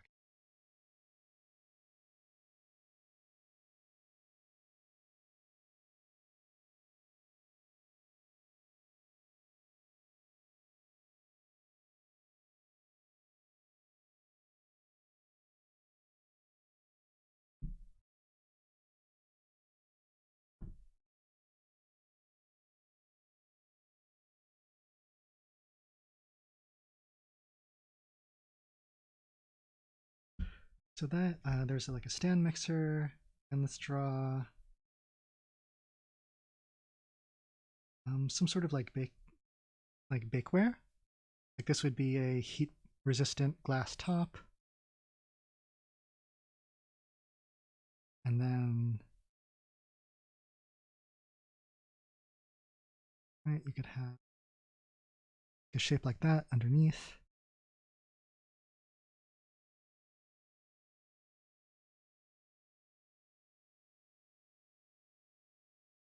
God, I'm just like going to my earliest memories. Let's also put in like a olive green like napkin holder.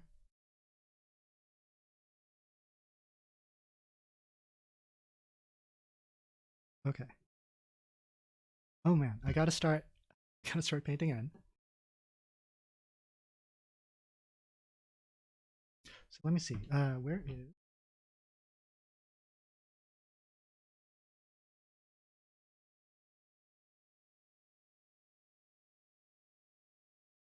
Oh wow, that is definitely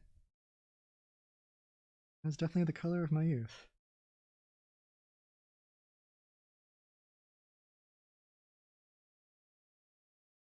It is chalky. You're right.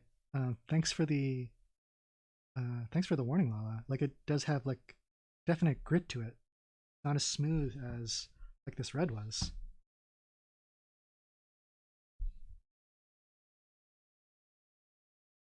But I could see this being useful for landscapes. Like I could definitely see this being used in sort of like mossy areas, like if I was painting like cliffs or like forest scenes.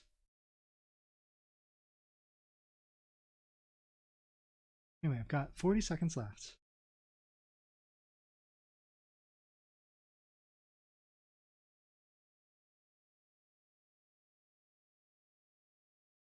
I think by itself, it's not the most attractive color that we've gone through so far. Like it's tough to compare with these, but I'm glad this paint is in the set. All right, I'm going to call this one early because there's no more paint left to paint. All right, number 21. We're going to have Viridian. Where is it? Right there. Okay. So that, what does that look like? And that's this one. Okay.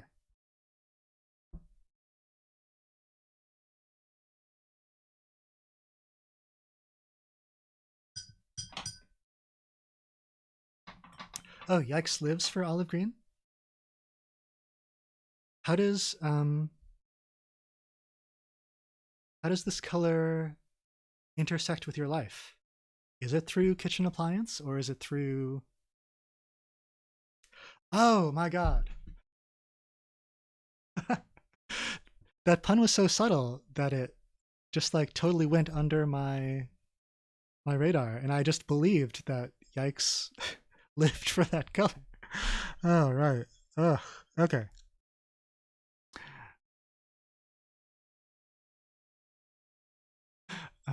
So Halofia has a color question. How do you avoid getting the original pan messy with the residue of other colors from your brush? I mean, I'm just trying to give my brush a pretty thorough rinsing in between, but like how would that do, like how would that be when you're actually mixing them, because I'm using all these colors in isolation? I think yeah, good joke, Yikes. Yeah, Halofia, I wish I could tell you the answer, but I'm going to have to discover that for myself coming up.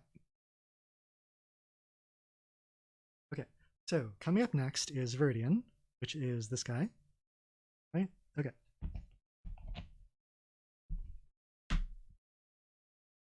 So let's start the timer. Reset. 5 minutes. And we're going. Okay.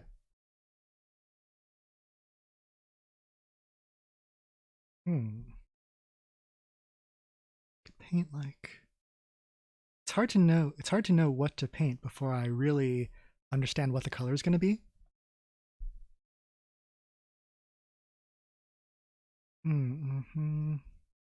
Let's draw a... I think I'm going to draw like a jaguar. Like the car, not the animal.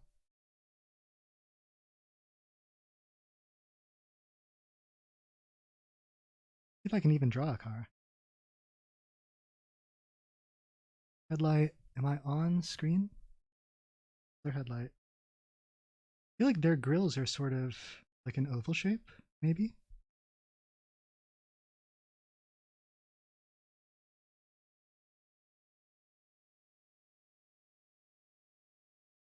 Or like maybe, I feel like the mirrors would be like that style where they come off up here. Let me just fix that.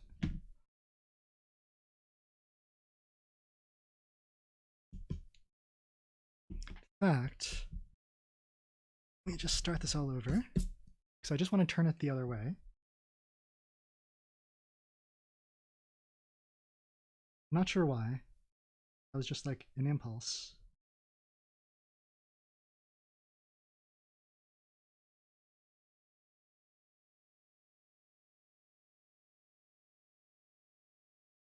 And then some like little indicator lights, headlight.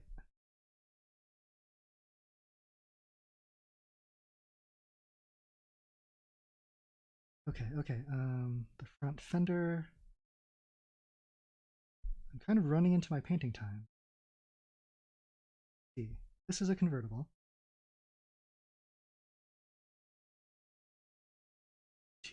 Passenger seat. Oh, but wait, it's a British car, so a steering wheel would be on the right side. So this is the driver's seat.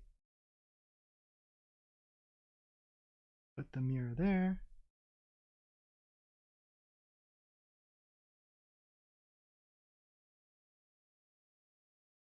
Draw some wheels in.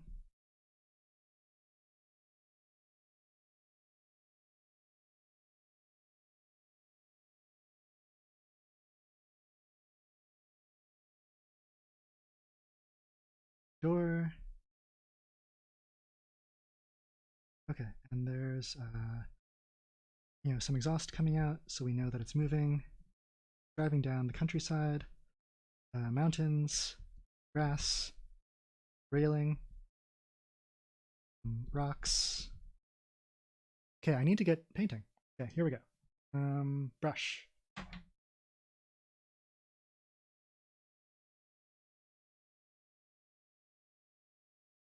Okay, I want to catch up on chat because it looks like some fun stuff is happening. I've just had my head down drawing it, like this British sports coupe. Let's see. This one, Viridian. Yes. Yes. I feel like this kind of card does come in this color. But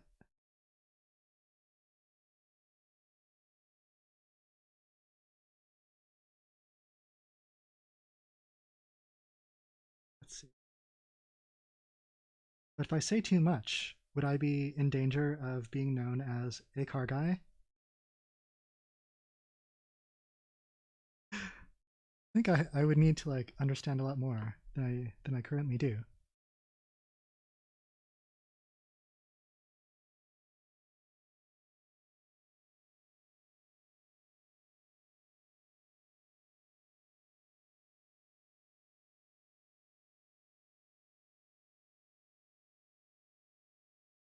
No, that's the wrong color. I am not a car guy.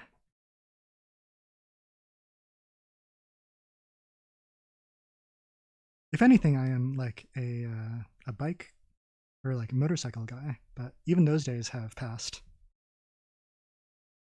Like I spent most of my 30s like on two wheels, like tearing up the countryside, but then I kind of realized what the meaning behind it was, which was like I was kind of too scared to do a drawing.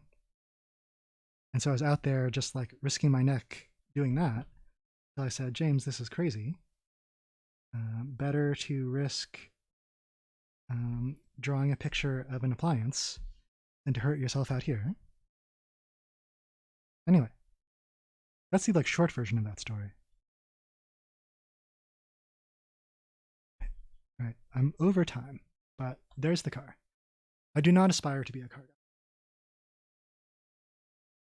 Oh, that's true. Yeah, Yikes is right.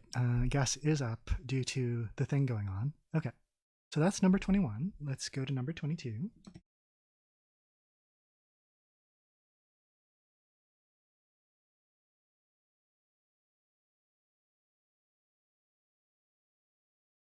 Okay, so we've got Prussian Blue, which is this. And just looking at this palette, that gives me so little information on, because that just looks colorless to me. So I'm going to find out. Let's start the timer.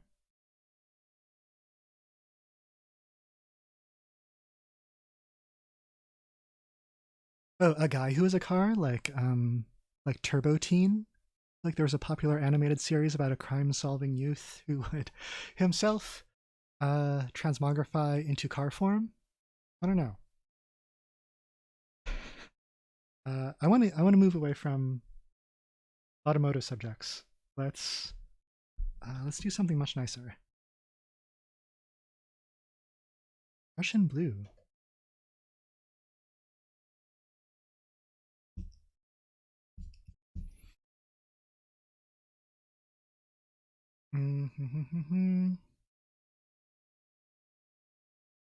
What would be fun?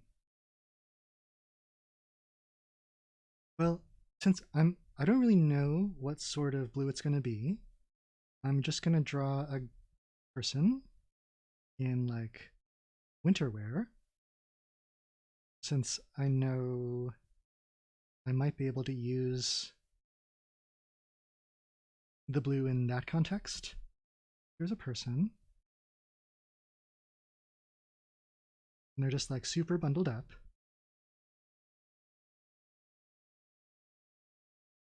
There's wisps of breath coming out behind them.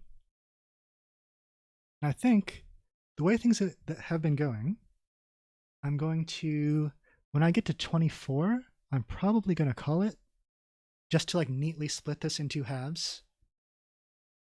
Because we won't be able to finish all 48 before 9 o'clock, and I do want to see Cooley. So, at my soonest convenience,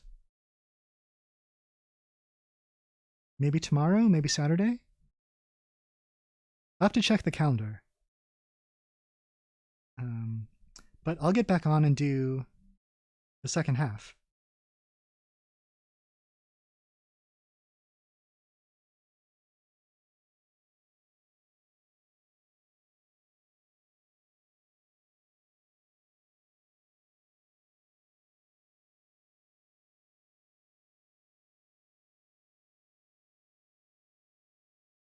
Oh man, this person is like too tall for this picture, so let's put them in like knee-deep snow. That's a good solution. It has been like this like multiple times this year here in the Northeast. So here's just the landscape. Everything is like covered in snowbanks. I have no idea what color Prussian Blue is going to be like, so we're going to find out right now.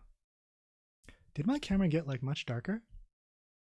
Let me just like tweak the brightness.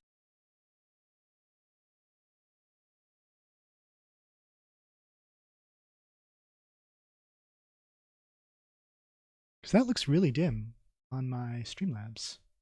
Why is that?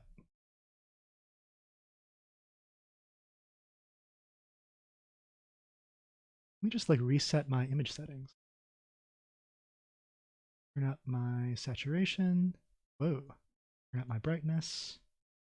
I don't know, for some reason, that looks fairly dim. Anyway, I gotta paint.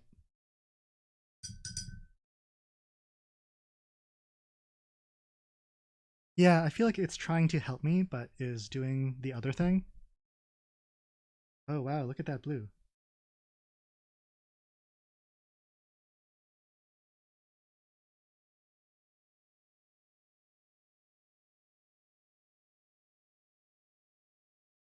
It definitely like changes when my hand is in and out of frame.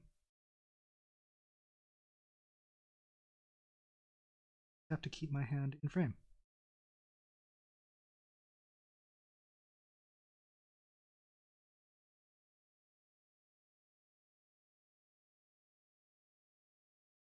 I feel like I want this, I'm gonna redo the sky like with pretty full intensity. Yeah, that's the wrong color.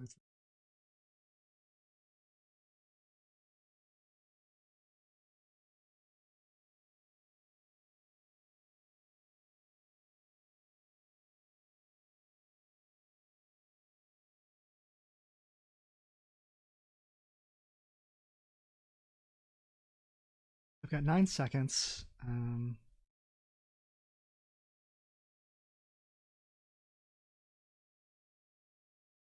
Okay, so if on a winter's night, a traveler, you get this painting.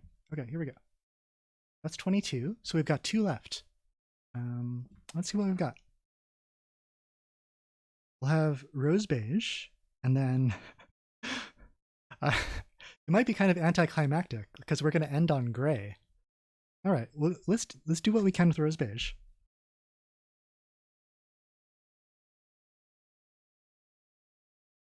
Which is this. Wow, that's like very, that's like a pair of khaki slacks. Let me start the timer again for the penultimate time. Reset, start.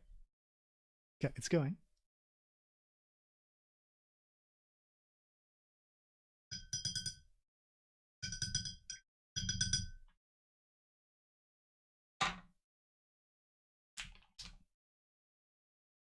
Okay. Is my brush sufficiently clean? I don't even have a pencil drawing to paint in yet. Okay, so it is going to be a... should it be?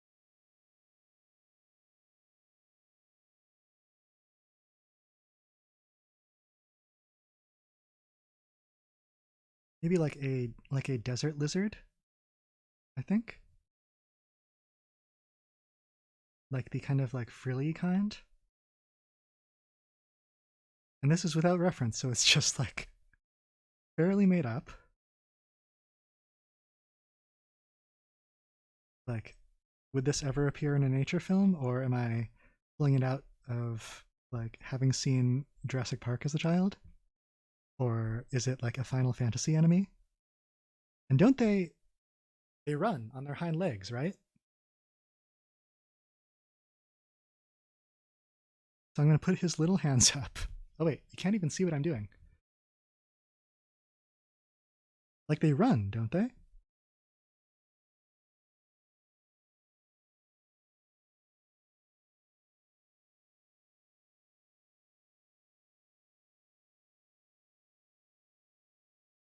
I think it's good when I crack myself up drawing. It kind of shows that I'm like engaged. Yeah, look at this little desert scamp. Yeah, thanks for getting in chat that I was out of frame. He's like kicking up little pebbles as he goes, little dust cloud behind him. Okay, let's start painting him in.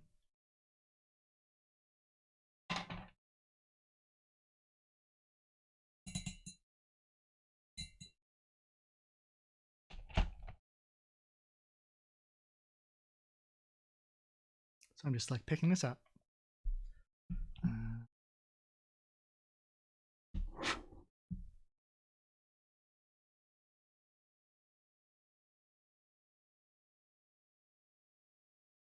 Clouds. Using the more intense paint on these like shadowy areas. You should try to like figure out how to apply this in a way that makes him look scaly, like dry scales, not like a smooth amphibian surface, but like desert dweller, like rugged exterior. I'm kind of using like higher contrast, like white paper next to a more intense paint, right?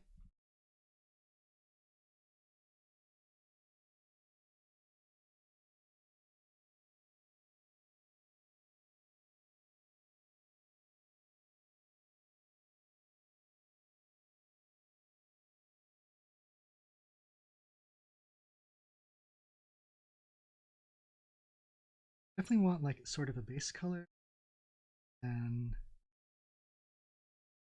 can add like straight from the pan, go over it again.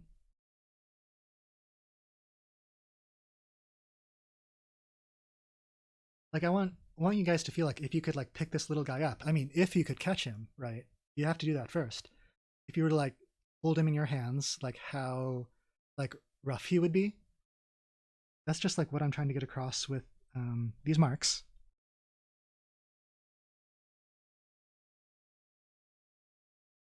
And we've got 40 seconds. Good.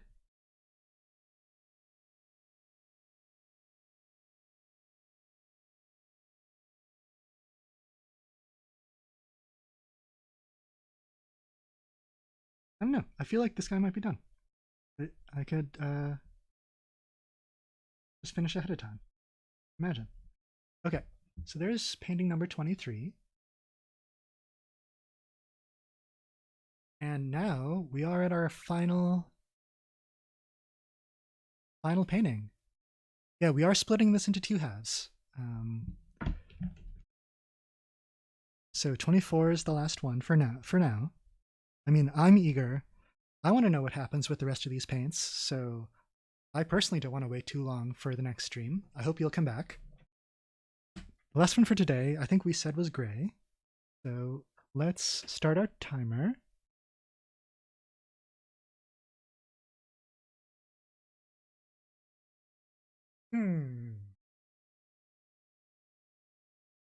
Oh, I think I'm going to draw a character from the Neverending Story. I don't know if you guys can like tell who this is yet.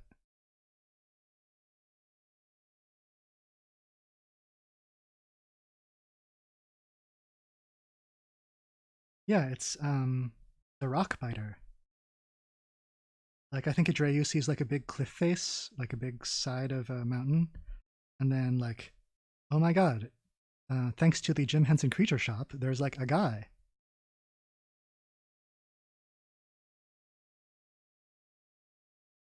That doesn't really look like him. Something about the mouth.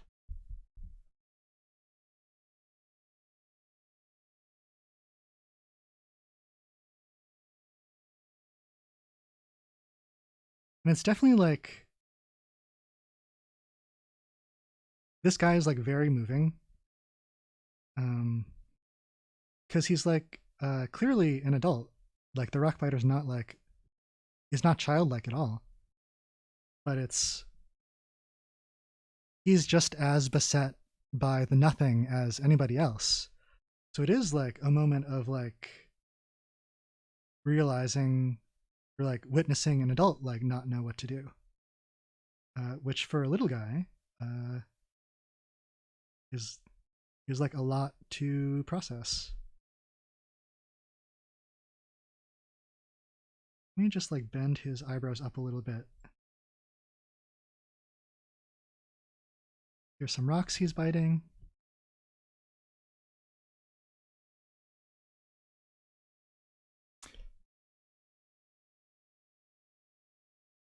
And then out here in the back, that's the nothing, kind of sweeping over all the land. Okay. Got to start painting. Okay. Oh, PSB is here. Yeah, you arrived just for the very last painting. I know the event said 5 to 9, but I don't want to try to like squeeze too many in, and like it divides neatly to 24 and 24. Okay, here we go.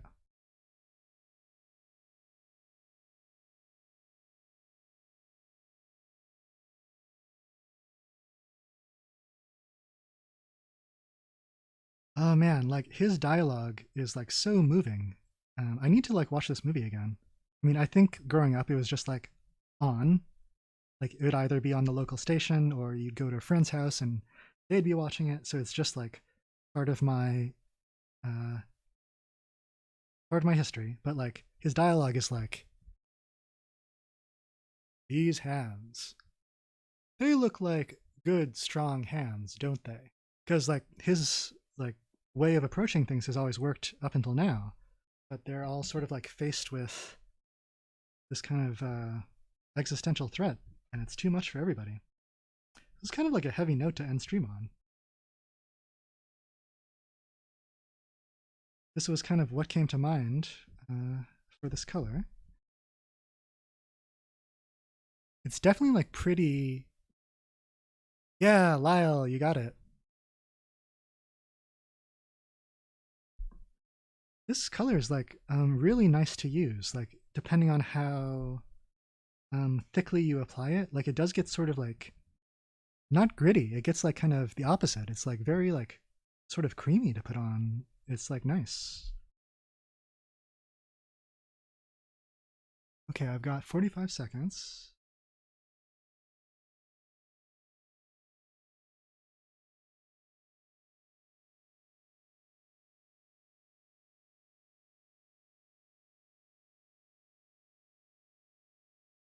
$29.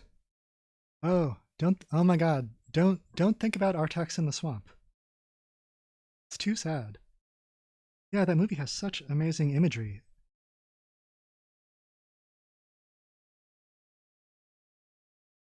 Okay. This is turning out alright. I was like a little worried if I could capture this, but this definitely looks like a rock guy.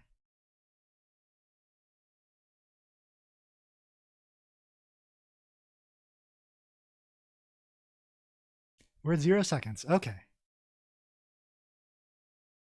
Oh yeah, isn't it Marauder, the theme, the never-ending story? It's Giorgio.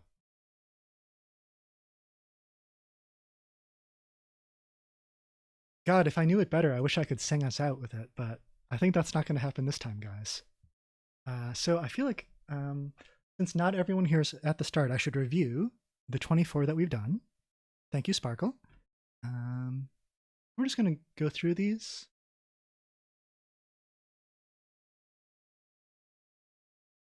I like this one a lot. You know, like this is part of my making philosophy, just like make a lot of drawings, and then like odds are a couple of them will be pretty okay. Like I'm not going to beat myself up if everything didn't turn out perfect. But like once in a while, I'll be very proud of myself. Yeah, I think, oh man, this Espeon, and thanks for helping me like figure out which evolution that was. We did this like wrinkly dog. Wait. Okay, yeah, Twin Pops, Bog Monster. I mean, these weren't that long ago, so you could probably remember. There's the Moray. Okay, there's Haruko. Yeah, I hope everyone goes over and watches Anime Night at 9 p.m. So you've got like an hour and change to go have dinner. Okay, there's Olive. Okay, oh, I like this Winter Traveler. These guys are like kind of in opposite biomes, like this poor guy like trudging across the frozen wastes of New England, and then this like really wild character running across the Southwest. Okay, okay. Let's just go to this screen to say goodbye. I couldn't find my glasses, but it was okay. I didn't have to do like a lot of tight lines. I'm not quite sure who should I raid?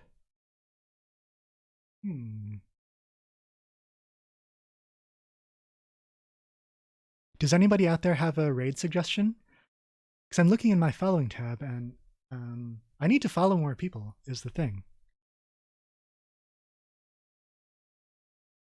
And thank you guys so much for all the claps and all those emotes and for staying with me for almost 3 hours. And I should say goodbye to Halofia and Sparkle and Yikes and Elka Velvet, PSB, Lala. Lala, thank you so much for the like water painting advice.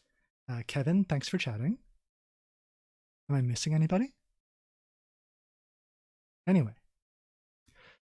DKU TV, says Sparkle. Okay, I will take the raid suggestion from Sparkle. DKU. I don't know what kind of channel it is, so I hope that Sparkle is steering us in a good direction. We'll see you next time, definitely Tuesday, but before then also. So long for now.